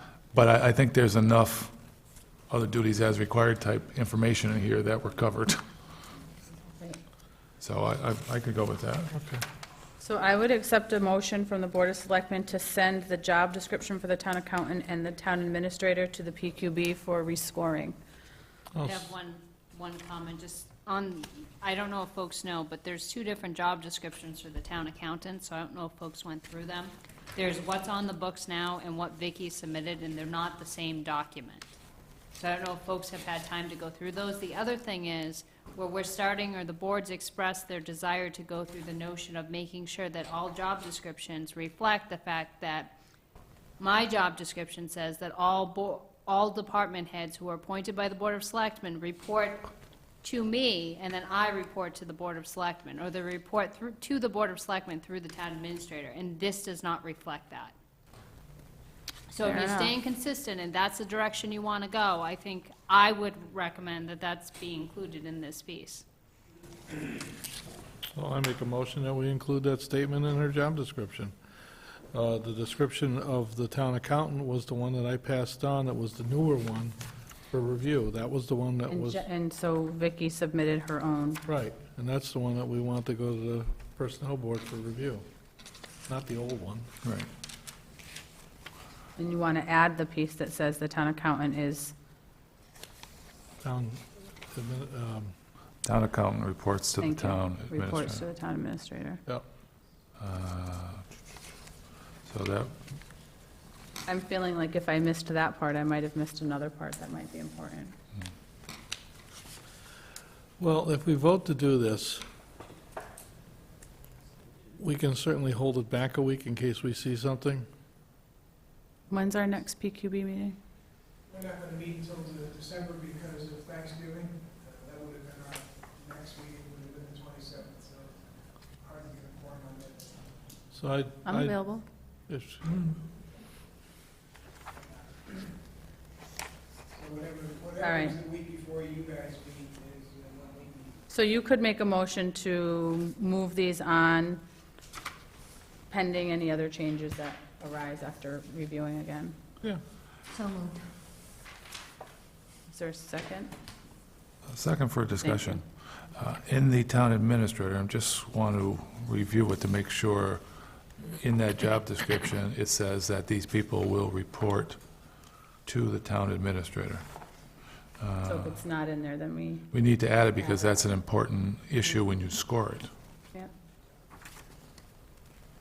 My job description already includes that, John. That's what I'm looking at here, and I'm just not quickly remembering it or seeing it, so can you point me?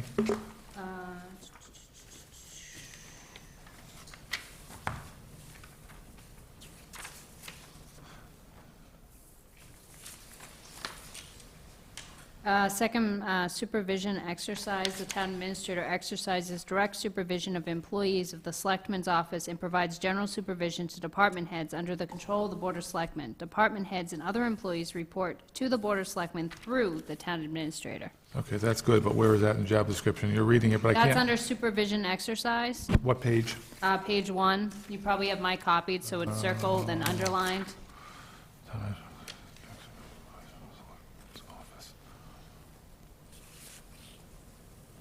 So this says, exercises direct supervision of employees of the Selectman's office, right? Provides general supervision to department heads under their control. That's general supervision. Yep, but it says department heads and other employees report to the board through the town administrator. So in other words, if something comes to you, it should be coming to me before it gets to you. But does general supervision cover that?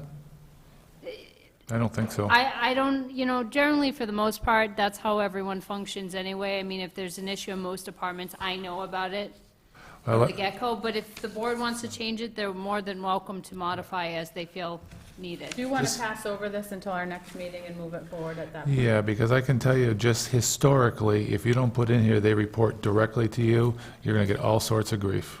Do you? I agree totally. Yeah. So we want to make it so that you can function properly. So if you don't mind holding it over, I think. So there's a motion and a second to move forward. Does anyone want to rescind their motion, or should we We'll vote? just take a vote, we'll hopefully vote it down, and All right, so all those in favor of moving forward with the job descriptions as written, say aye. All those opposed, say nay. hey, Hey, Okay. I would accept a motion to pass too easy. over these job descriptions until we have thoroughly gone through them, line by line. Thank you. Is there a motion? so moved. second. Again. All those in favor? Just I'm- for discussion, is that what you're saying? Aye for It's too late, discussion? John, you No, missed it's not. I just want to make sure we include Vicky on any of this in case she has a thought too, because we only want to do it once, and I'm sure PQB only wants to do it once. We want to get it right. Right. Okay. They like to do things multiple times, John. I think you have it confused. Okay. All those in favor? Aye. I'm going to move backwards so that I can finish the first 3 pages of this lengthy agenda to the performance evaluation for Heather.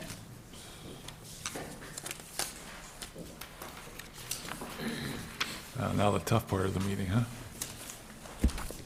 So I'm going to say the same thing that I said for Randall. Although I think that this evaluation form is lovely, I don't think it bodes an hour-long conversation. So I would request that people score them and rate them and pass them in so that Heather can see our comments and be filed in her file. But I think what people really want to know is what is she doing well, what is she not doing well, and what could she be doing better? And that might get us where we want more effectively. So, Heather, what do you do well? I would, you don't get to Oh, answer yet. but you asked the question. It was a Don't get us it was a started. rhetorical question. I think you're doing a great job. The more I get to know you and the more I work with you, I still think you're doing a fabulous job. Although it's easier to pick out the things that you can do better. So, I think you're great at organizing. I think you're great at communicating sometimes, depending on the topic. I think you're great at getting people together. I think you're great at getting us the information that we need. If you don't have the answer, you know where to find it. I could go on and on and on about the things that you're really good at. I think if we didn't have you right now, we would really be up a creek. I'm not sure the town would be in the place that it is. You're great at bringing projects together and people together and getting the Board of Selectmen together where we need to be, giving us the information that we need. I think you're doing a really great job, specifically with the Finance Committee and the budget and getting people on the same page, being effective in that aspect. I think you're doing a great job. Yep, besides what she said, of course. I mean, you're very flexible. Your learning curve is, I think, is at a very steep angle. I think that's one of your strong points. I think you just like to absorb this stuff, and you like to learn more, and you like to be involved. You put more time in than we could ask for you, for sure. I think your legal experience, although we don't take it as legal experience, is giving you a great way to present stuff. So, yeah, we couldn't do what we do without you here. So, I guess I wrote all this out. I hate not to read it, Well, you go ahead know. and read it. Well, It's you know, okay. I hate to do that. But I think on the financial end, you really come in and you manage it, you put it together, you worked with the Finance Committee in a way that we haven't seen in a long time. And you don't do it because you have to do it. I mean, that's not the impression you give. You do it because you really want to do a nice job, and you really want to be successful and help the town out, which I think are great attributes to have. You know, too many people come into work and they go home. You know, to me, this is part of your life, and you're just doing a great job. So that I really appreciate. And I think you've brought the department heads together. Do you always agree with them or vice versa? Of course not. But I think everything is gelling much better than it was 2 years ago, got better last year, and it's just increasing. So, you know, I applaud you for that, for sure. So I won't read everything, but you can read it later. Charlie, Want the good, the bad, or the ugly? we're going with good right now. Good, bad, ugly. Here it be. Ouch. Well, Heather, I'm very impressed with your knowledge and understanding of how town government works or doesn't work, and your capability of running interference to try to make things resolve as fast as possible. I do appreciate your knowledge of the budget and your understanding of the functionality of these departments. I am concerned on another part, if I can go to the negative, with the fact that you try to bring certain people to the table for discussion, and the individuals and the lack of cooperation alarms me at times. And can I tell you a pet peeve? Go ahead. You expound too far when it comes to explaining in details a subject matter. I'm like, already, I got it, you know. I don't need another 20 minutes of, I got it. Aside from That's a that, lawyer in her. it's like, you know, I'm couching it in 12 different directions. I got it. But all in all, I got no complaints. Jackie? Okay, well, because we have cut a lot out, I'll just select a few. I will go with job knowledge. Heather attempts to perform her job when she's in the town hall. She's getting her Small Town Administrative Massachusetts Certification, STAM, and has attended Massachusetts Certification of Public Purchasing Official Program, MCPP. She has attended 1 to 5 classes per month, according to her, in the last 2 years. I have requested the names of all the classes, off-site meetings, and certification programs she has attended to no avail. She has assured me that she will provide the names when she has the time, if she isn't attending a meeting. I'm still waiting. I recommend that she provides a written request to attend these meetings and the fees and why they're relevant to improving her job performance. I also recommend that she write a brief report about what she has learned and how it will benefit the town of Southampton. This will ultimately help another town administrator. Okay, and then also, if you'll bear with me.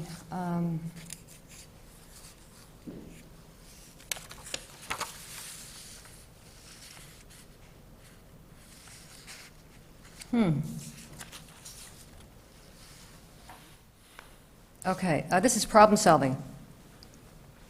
Heather tries to find reasonable solutions to problems when she can, although she has been impulsive in the past by not communicating with all the select board members, which has resulted in making irrational decisions based on unfounded accusations and unconfirmed reports. She has also contacted town council several times prior to supplying all the select board members with enough facts and pertinent information to fairly assess a situation. Heather has become defensive and unreasonable when I question her. Heather, this is important. Heather has tried to perform most of her work by managing town affairs in accordance with municipal bylaws and laws of the laws of the state of Massachusetts when she is present. She has attempted to gain access to all departments and boards in town with limited knowledge about their inner workings, therefore making it difficult for some of the department heads and boards to function. She needs to give these departments the latitude and the respect they deserve rather than micromanaging their departments. I have a lot more, but if that's... I'm happy to hear it. If you feel like those are constructive to Heather, then I think that you should say them. Well, okay, well, thank you. Personnel management. Heather has presented the Board of Selectmen with unfounded criminal accusations regarding a department head and employee.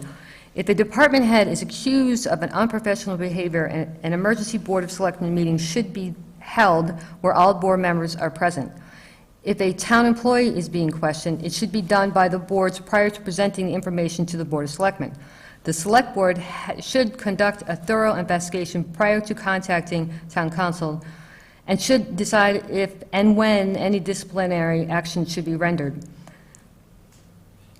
These irresponsible actions have contributed to overspending our legal expense line and have caused internal strife among employees and excessive stress for townspeople. She continues to delegate work to her office assistants in her absence.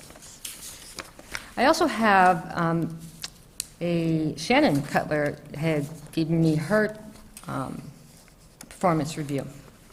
Did she submit hers for Randall? No, because she wanted to interview him first, and she'd had some problems with her health, and she's... Well, I just want to make sure we're all treated equally, and she didn't interview me, So we did have Shannon's for the last review, and she did submit them, so let's hear what she said. Regarding job knowledge, Shannon has written, "It's obvious Heather is not well-schooled in the municipal field. She's misdirected and misinformed on a daily basis. In turn, a lot of conflict amongst the many department heads. When seeking information, she goes beyond where she should go, not getting information that pertains to our town, but towns and cities on the other side of the state. Let me see. Time management. Heather consistently complains that she doesn't have the time to complete the tasks the select board requests. This is unacceptable. If she can't do the job, she should find another. Fiscal management. Heather seems to want to control every department in town. She micromanages all departments, causing many problems throughout the town hall. The focus should be the big picture, not water in the break room and paper towels in the restrooms. The classes Heather is attending is a waste of town monies. The classes do not pertain to her position. We should not be helping her build her resume.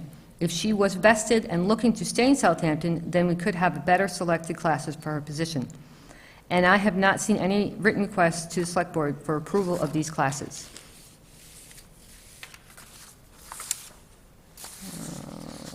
Problem solving. Heather does not respond well to problems. She is a problem maker. Heather is very concerned about what everyone else is doing and overstepping her bounds in other departments.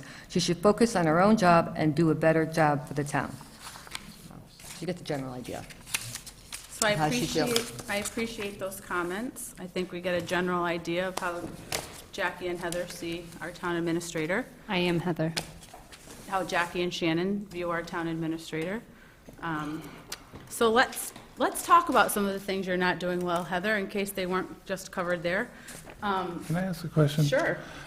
And I have to apologize, because I think this was unwarranted in the way it was done, because I think if there's that many issues that a select board member is having with you, they need to bring it up at a select board meeting and not dump it on you all at one time at the annual evaluation. I just think it is in poor taste doing it that way, and again, I apologize for how it was done. If there's issues, by all means, we should bring them up and discuss it, but not in this way. I concur. I will say, Heather and I have had this conversation, and some of the things that I think that she can do better is, let me mimic Charlie. You can't mimic me. I can. Few words in less time. And that's as plain and simple as it can be. I think you're trying very hard to get your point across, but it could be done more effectively with less words and slower. So,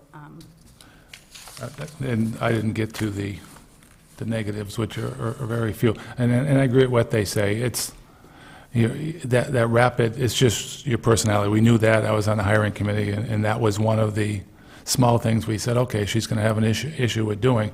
But I've had two people, once we knew we were doing the evaluation, they said they wanted a little feedback. And the feedback was that you have a very strong personality, which you do. And some people can take that as a negative. I mean, let's say it like myself. You either like my personality or you don't. But my personality is I'm telling you the truth, and I'm doing the best I can. I think you're that way too. In some people, more the people that may not have as much confidence in their own abilities, take that as, oh, you're running over. So I would say if you could, again, dial that back a little. I know it's you, but that's the only thing I've gotten. Do I always agree with it? Heck no. Do I always think you're doing perfect? Heck no. But compared to where we were 2 years ago versus now, I think it's heads and tails above, so I'm sticking with what I said. Charlie, did you want to add anything? I would like to add that you tend to occasionally, not all of the time, have a short temper or become impatient when, and I don't know how to say this as nicely as possible, and when the conversation is not leading in a specific direction, when the person that you're communicating with may not fully agree with you, when they may not understand exactly your train of thought, you can become impatient and fresh. But that's not something that we haven't already talked about, because generally when I have trouble with the way you're communicating or the way you're behaving as the town administrator, we have that conversation before now. Any other questions? Jackie? No, thank you. May I go over my goals and my review of myself from last year? Well, I'd also, if Go you don't ahead, mind, yeah, please. I'd just like to hear your thoughts on the feedback from the board. Can I go over my Absolutely. piece, and some of it might come up? So in September 9, 2014, we had the first annual performance review. I had many goals that I had set. First one was the website. We launched a new website in January 2015 with the dedicated help of Art Lawrence, Vijay Patel, and John Fitzpatrick. We now run on WordPress platform and continue to utilize the same email platform, which is compatible with Outlook. All emails have been transferred over as of August. We also changed all emails to generic emails, because prior to that, anytime someone came or left, because we don't have a full IT department, it was very hard to constantly update people's emails. We were losing connections. Now, if it's a titled position, town clerk, your email is townclerk@townofsouthampton.org. We began formalizing the Board of Selectmen procedures. So in the past year, I've worked with the Board of Selectmen to propose and have adopted the following policies: free cash, working on the fiscal health of the town; hearings procedures; purchasing order policy; dog hearing policy; and alcohol policies. So that was procedures. We've also worked on formalizing the Board of Selectmen meeting. In 2015, with the help of Charlie Kanicki, Art Lawrence, and Chuck Kanicki, not the same person, and there's a different middle initial, just to give you a heads up, we were able to come in on weekends and rearrange the Board of Selectmen room, add a podium, which I'm standing at now, and get furniture donated by the Easthampton Savings Bank, those lovely chairs you sit in. For dispatch, despite our best efforts, the talks to regionalize dispatch with other communities seem to have fizzled out, but it was a project that we did dedicate a lot of hours to. Budget process. For FY16's budget, we used a reformulated budget process, establishing the running of a finance team and new meetings. We presented a balanced budget for the Board of Selectmen in town meeting. One of the requests of the board was to do the audit earlier, our annual audit. For our FY14, the auditors came in March of 2015. For our FY15 budget, we have already secured the auditors to be here between January and February of 2016, which is even a month earlier than previously. We regained our bond rating. One of the pieces I had for years out was to complete my town administrator certification for STAM, which I will have come this spring. What is that? That essentially requires trainings in multiple facets. So that includes trainings in emergency management, it includes trainings in purchasing, it includes trainings on finance, it includes trainings and meetings on a little bit of everything of the gamut. It's like 20 or something pieces, and one piece is also to attend small town administrator managers meetings. One of the things, just to touch base on it, points of going to meetings where you're actually meeting other resources, I believe Liz touched on it earlier when she was talking to Randall, pertaining to networking. Well, what's the benefit of it? It's huge to the town, huge. Because if I know the person who just had the same problem that we have, I can be on the phone with them in 10 minutes and save us from going through all of the heartache that they just went through, because I have someone to reach out to. Other things, so completing the mass municipal certification, public purchasing officials piece. That was a big thing as well. One of my parts of my job is actually, in my job description, to be the chief procurement officer. In order to do my job well, I need to know the laws of the state, the ways to learn the laws of the state, to be trained by the state. So having done both of my trainings, I now have applied for $75, because the state charges for everything on this piece, for the certificate, for the municipal certification of public purchasing officials in supplies and services. So we are on that piece.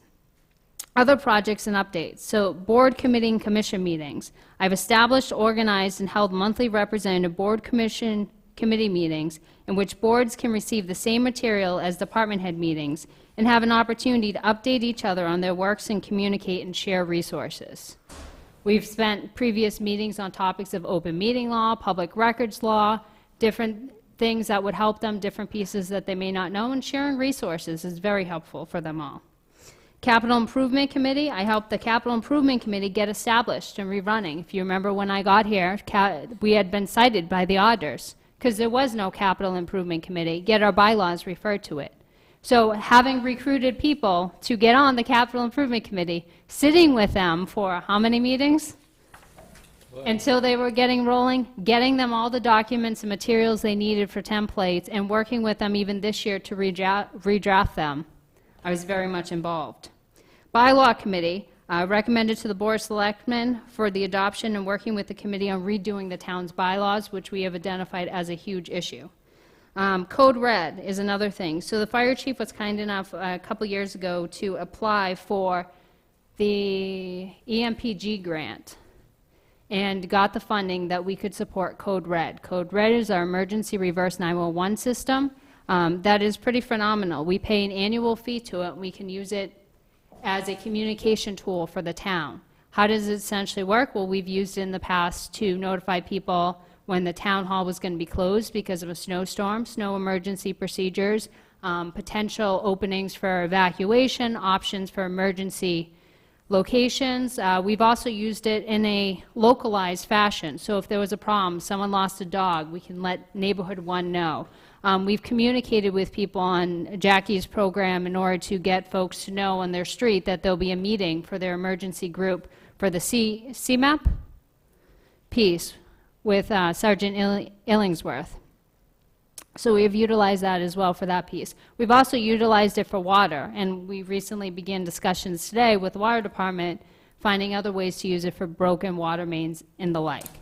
Pertaining to some other information, as John had previously asked as to some of the comments that have been made, the critiques and the like, particularly with the short temper and impatience piece, Liz and I have talked about this. I self-identified that piece.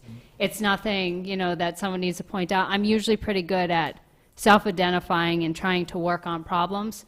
Many people, I think, who pointed things out to me would say later on that it's something I work on. I know Art's told me numerous times, and I don't think there's a single thing he said to me that I haven't worked very hard towards.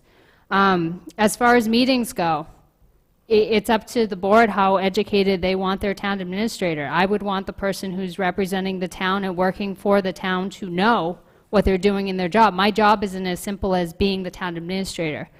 I do procurement. I have a high hand in human resources, just collaborating between upstairs PPP and over in the treasurer's office.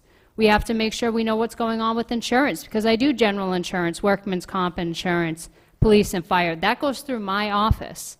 I have to make sure I know what's going on with labor relations. I'm heavily involved in the union negotiation process. It would be foolhardy, I'm getting my words out slowly tonight, to not attend such a meeting. I keep costs down for the town excessively. Most of the meetings I go to a lot of the time, they're free. The only thing we may even have to pay for is mileage, and usually I carpool. We have a group of us who carpool, so we only get hit for mileage every few times, which is not a lot at all. I don't go to the expensive meetings. ICMA meetings, I can't belong to ICMA. It would cost us over $1,000 for a membership. Do most town admins and town managers belong? A lot of them do. We don't have the funds for me to belong to such an organization. So we try to supplement with as much education as we can that doesn't cost as much, as local, and gets us the resources the town needs in order to be up to date, know what the current laws are, and to move forward. As far as Jackie's request for trainings, you're right. I've told her I can't get the information for you. It's not going to happen in a few days. If you look at my schedule for the past 3 sets of payrolls, I've worked over 100 hours bi-weekly. That's a hefty piece. And, you know, that even included a day or two here and there where I would just, you know, kind of chill out and come in a little bit later, because if I get burnt out, I'm useless to you. I think that's pretty much it. I don't know if I missed I just anything. wanted to note that although you go to those meetings, it's very often that you're here late at night for Capital Improvement Committee or PQB meetings or Finance Committee, so your day does not end when the town hall closes, regardless of whether you're at a meeting during their day or not. Noteworthy, I think. And one other comment, too. I know I was hit a little bit on the delegating part to my assistant. First of all, my assistant isn't any person off the street. She's a retired professor and a retired dean. She's very competent. The second thing is, Charlie and I have had numerous conversations in which he has said to me, you need to delegate more. Delegate more. That is what he keeps saying to me. So anything I possibly can delegate, I do. I can't delegate the procurement stuff, but I can delegate correspondence. I can delegate sending out license renewals. As far as using town council and other decisions, My contract says I report to the chair directly. That doesn't mean 5 people directly. That means I report to the chair and let her know everything that's going. If that's something the board wishes to change, please feel free to invite me to a negotiation contract session, and we can talk about it. Same thing for council. The only one I'm required to go through for council is the chair of the Board of Selectmen. I say, hey, this is what's going on. What do you want me to do? She says, call. And I don't frivolously call, just to let you know. Anyone who's seen me generally sees that when I call for 15 minutes, I've got my 6 questions lined up. I'm ready to go, and as I get the first answer, okay, next question. And we move forward from there. I'm very, very concentrated on protecting the town from liability. And Huge. just to give you a breath, I want to say something. I just needed a pause in there.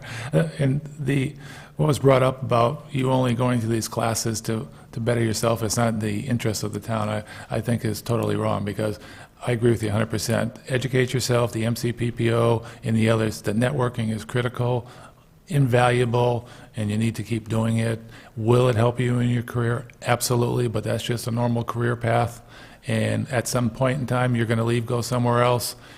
We're going to miss the heck out of you, but we're going to pat you on the back and say, thanks for everything you've done. So it's just a normal process, and anybody in a business environment, I think, will recognize that, because they want their staff to be the best they can. And it's going to cost a few dollars, and you're very frugal on it, so.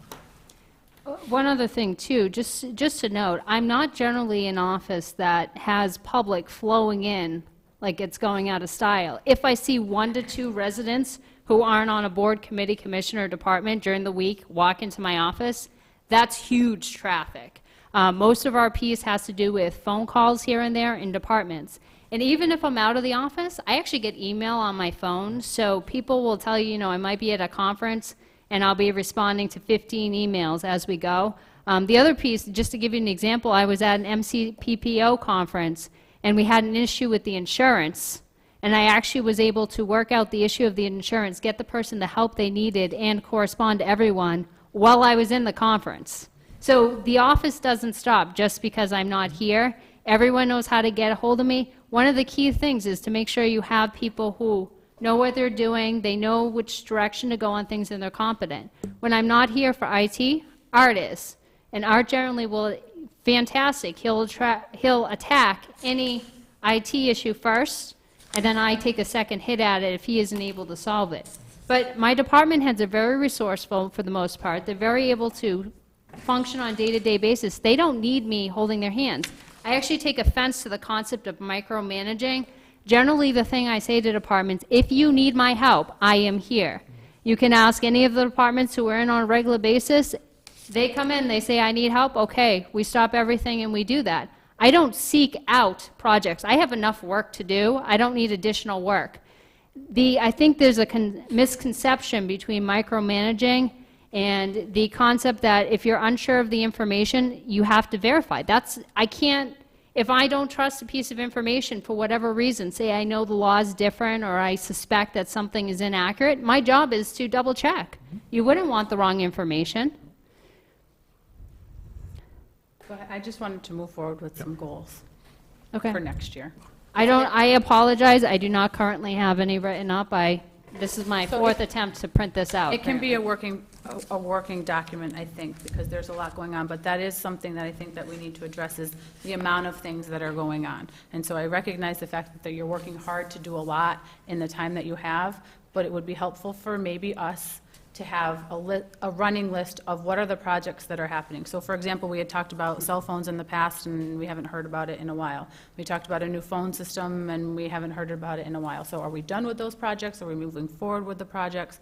And any other projects that might be happening, just a running list, either a Google Doc that we can share, an email, I don't know, monthly, just to say where we are, just a little more in the forefront about what are the actual projects that we're working on as a board and with you and your direction, and what is the estimated completion time, as well as a list of all of the classes that you've attended, so that we can have that information documented.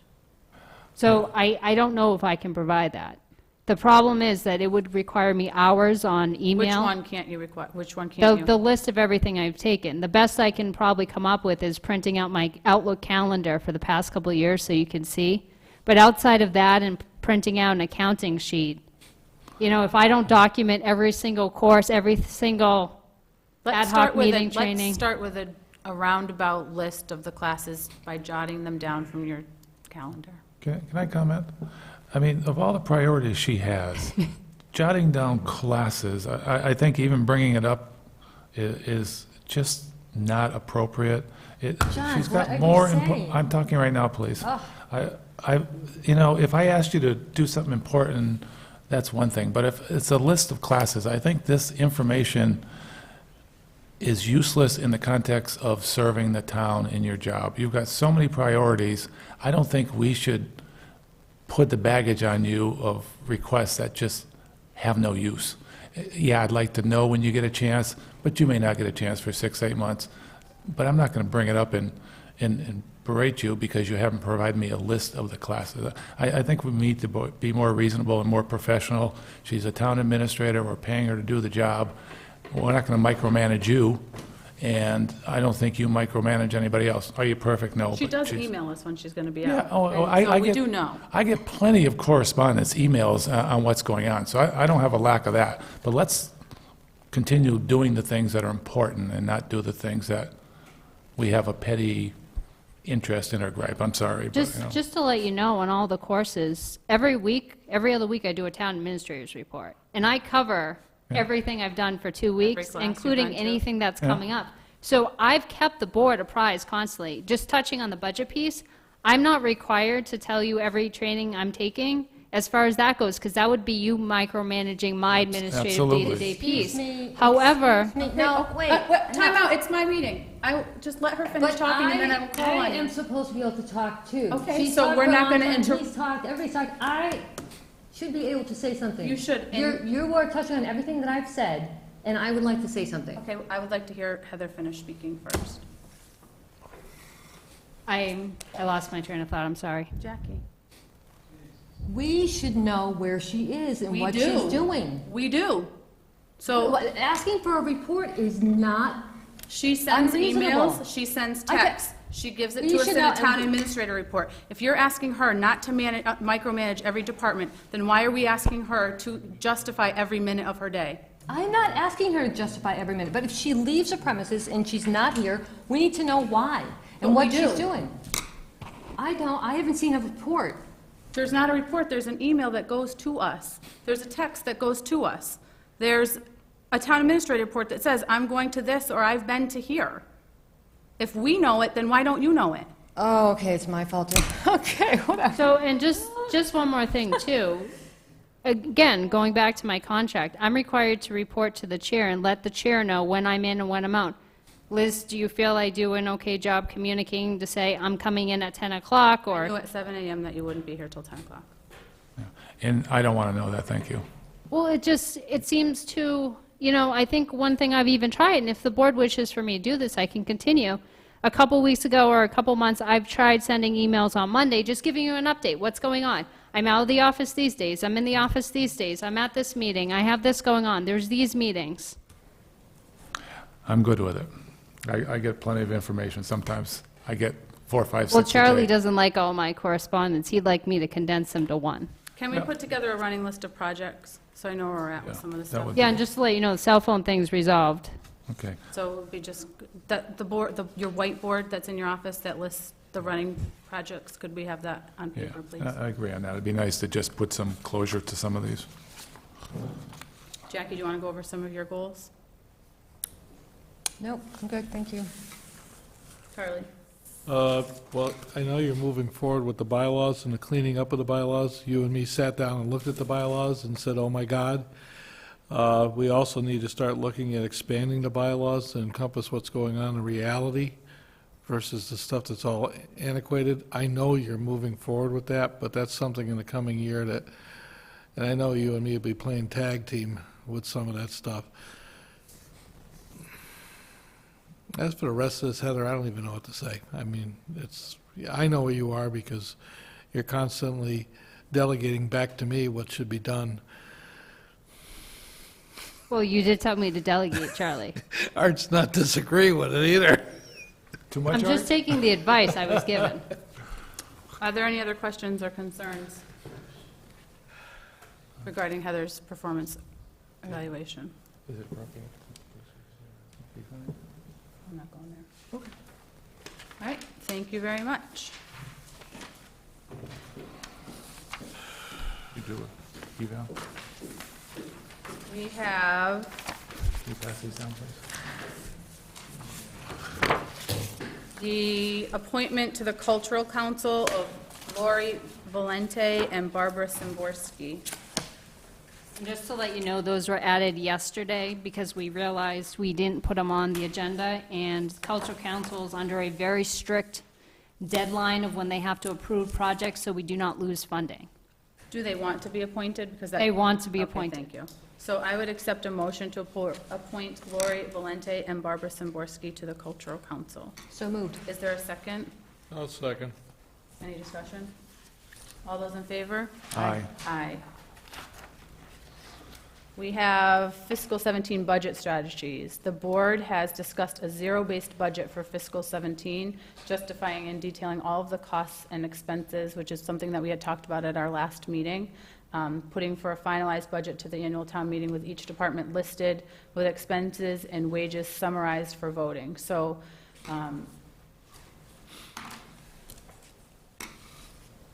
instead of what we've done in the past, department heads are going to see a series of templates that we would like filled out.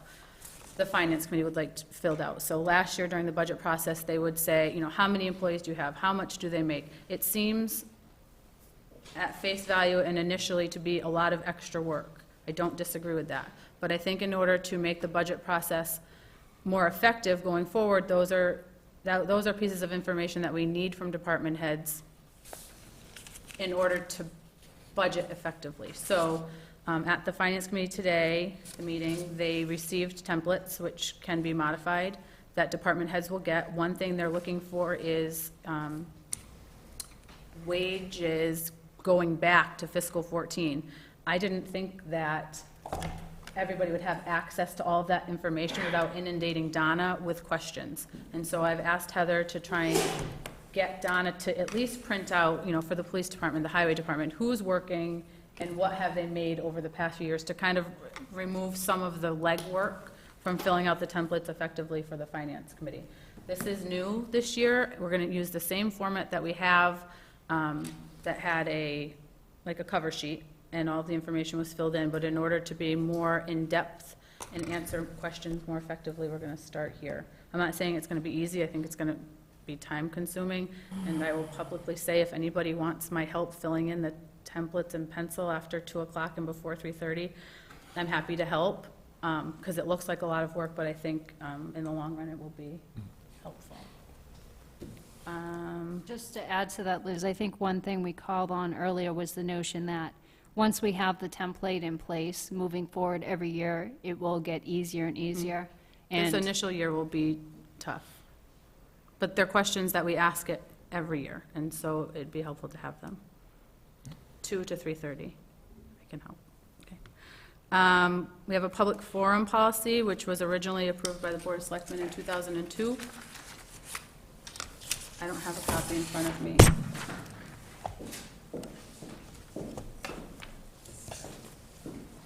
Has everyone had a chance to review this? If I have not. I have not, I okay. haven't So either. before we start talking about it, I would accept a motion to pass over the public forum policy. So moved. Is there a second? Second. Any other discussion? All those in favor? Aye. Aye. We have a discussion of the profit from tree harvesting. Charlie, this is you. If you, give that to Liz. If you remember about 2 months ago, the forester came in for the city of Holyoke, and the forester was explaining about how they were going to be harvesting trees around the Tyke Harmony Reservoir, which is property owned by the city of Holyoke. There was a comment made about restitution to the town of Southampton relative to this harvesting. After that, I had a discussion with the forester about what this was meant to be and so on and so forth, and things became silent.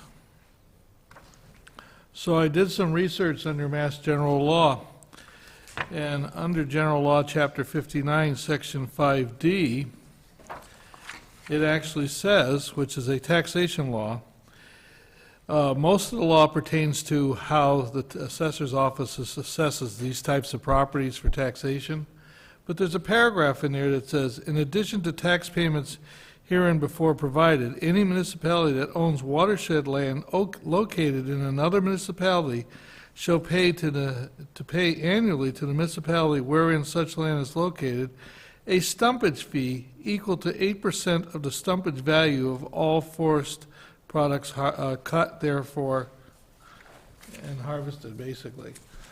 So basically, what I'm suggesting that the board does is we send a letter to the Hoyoke Water Department, putting them on notice, and I'll read this. Our board has become aware of your operation to harvest trees in the reservoir area located in town of Southampton. We'd like you to provide us documentation of this harvest and how you plan to address the requirements of Mass General Law, Chapter 59, Section 5D, which requires compensation of 8% of the value of this harvest to the town of Southampton. I would make that motion.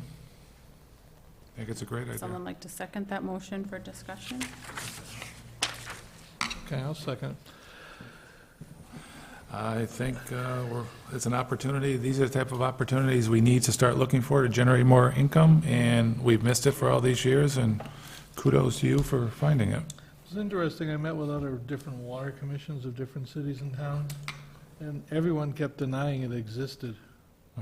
So I was going to say, is this letter need to be sent to town council for review, or is there another town that we could reach out to see if they've done it? It doesn't sound that way. I've reached out to a number of communities, larger communities, no one seems to be aware of it. I actually posed the question of, what's the MDC doing relative to Belchertown and all the small towns when they harvest trees? Because the law actually implies the MDC also. I have a feeling no one's aware that this is actually sitting in the general statutes. This may roll downhill once we do it. I'd suggest we send it and copy our legal counsel, just for the You don't want knowledge. to check it before it goes? No, I mean, all we're doing is ask them how they're going to respond to it. We're not demanding anything. Oh, and if they turn around and say this, that we don't know what we're talking about, and this is why, Yeah. well, nothing ventured, nothing gained. Yeah. Jackie, do you want to read this? Do you have any concerns about something like happened? In the letter. I'd like to do more research on it and to see what the original, if there is a contract with the water department. Maybe it's something that has to be investigated in our archives. Charlie? I mean, No, this is a general statute. right. I mean, what This else is did not you a- find? I'm sorry? There should have been some agreement with Hoyoke at one time or another. I would just like to find out, what it looks like. You're welcome to go try to research the general contracts that developed back in 1938 relative to the town of Southampton and the watershed. But this statute, and I'm no attorney, but would take precedent over a contract. Oh, General statute always takes precedent over a contract. right. But I'm not an attorney, I'm just a dirt farmer trying to make a living. I love that phrase. But again, all this is asking the town to do, or city to do, is respond to it. And I think once we get their response, we can react to it if needed. It's certainly a creative solution to a revenue problem. Well, there's the other issue too. How much are they harvesting? If they Right. harvest $100,000 worth of timber out there, this is a huge piece of property. So how do we know if we don't ask? Yep. Right. Any other questions or discussion? Yeah, if that money comes back, where does it go? It's not the answer you wanted, but free cash, yeah. See the look on her face, it's like, oh, no. Well, let's see what happens. Tree warden, So there's right? a motion on the floor and a second. All those in favor of sending this letter off to the Hoyoke Water Department, say aye. Aye. Aye. Okay. Want this or Heather? You're going to be signing it. I'm just going to stay in the Well, after shadows. draft only, because the question Yeah, marks you comes got to put off. our letterhead and everything. Oh, yeah, this was just a... Do you have PCFs, Heather? I think that was good find. I'm not sure if they're in the order that they come on the agenda. Can we take a break for 5 Go minutes? ahead, take a break. I'm gonna take 4-minute break, 8:20 on the dot. We have a long way to go. You hear me? 8:20, 4 minutes. Thank you, ma'am. Boss. Dang.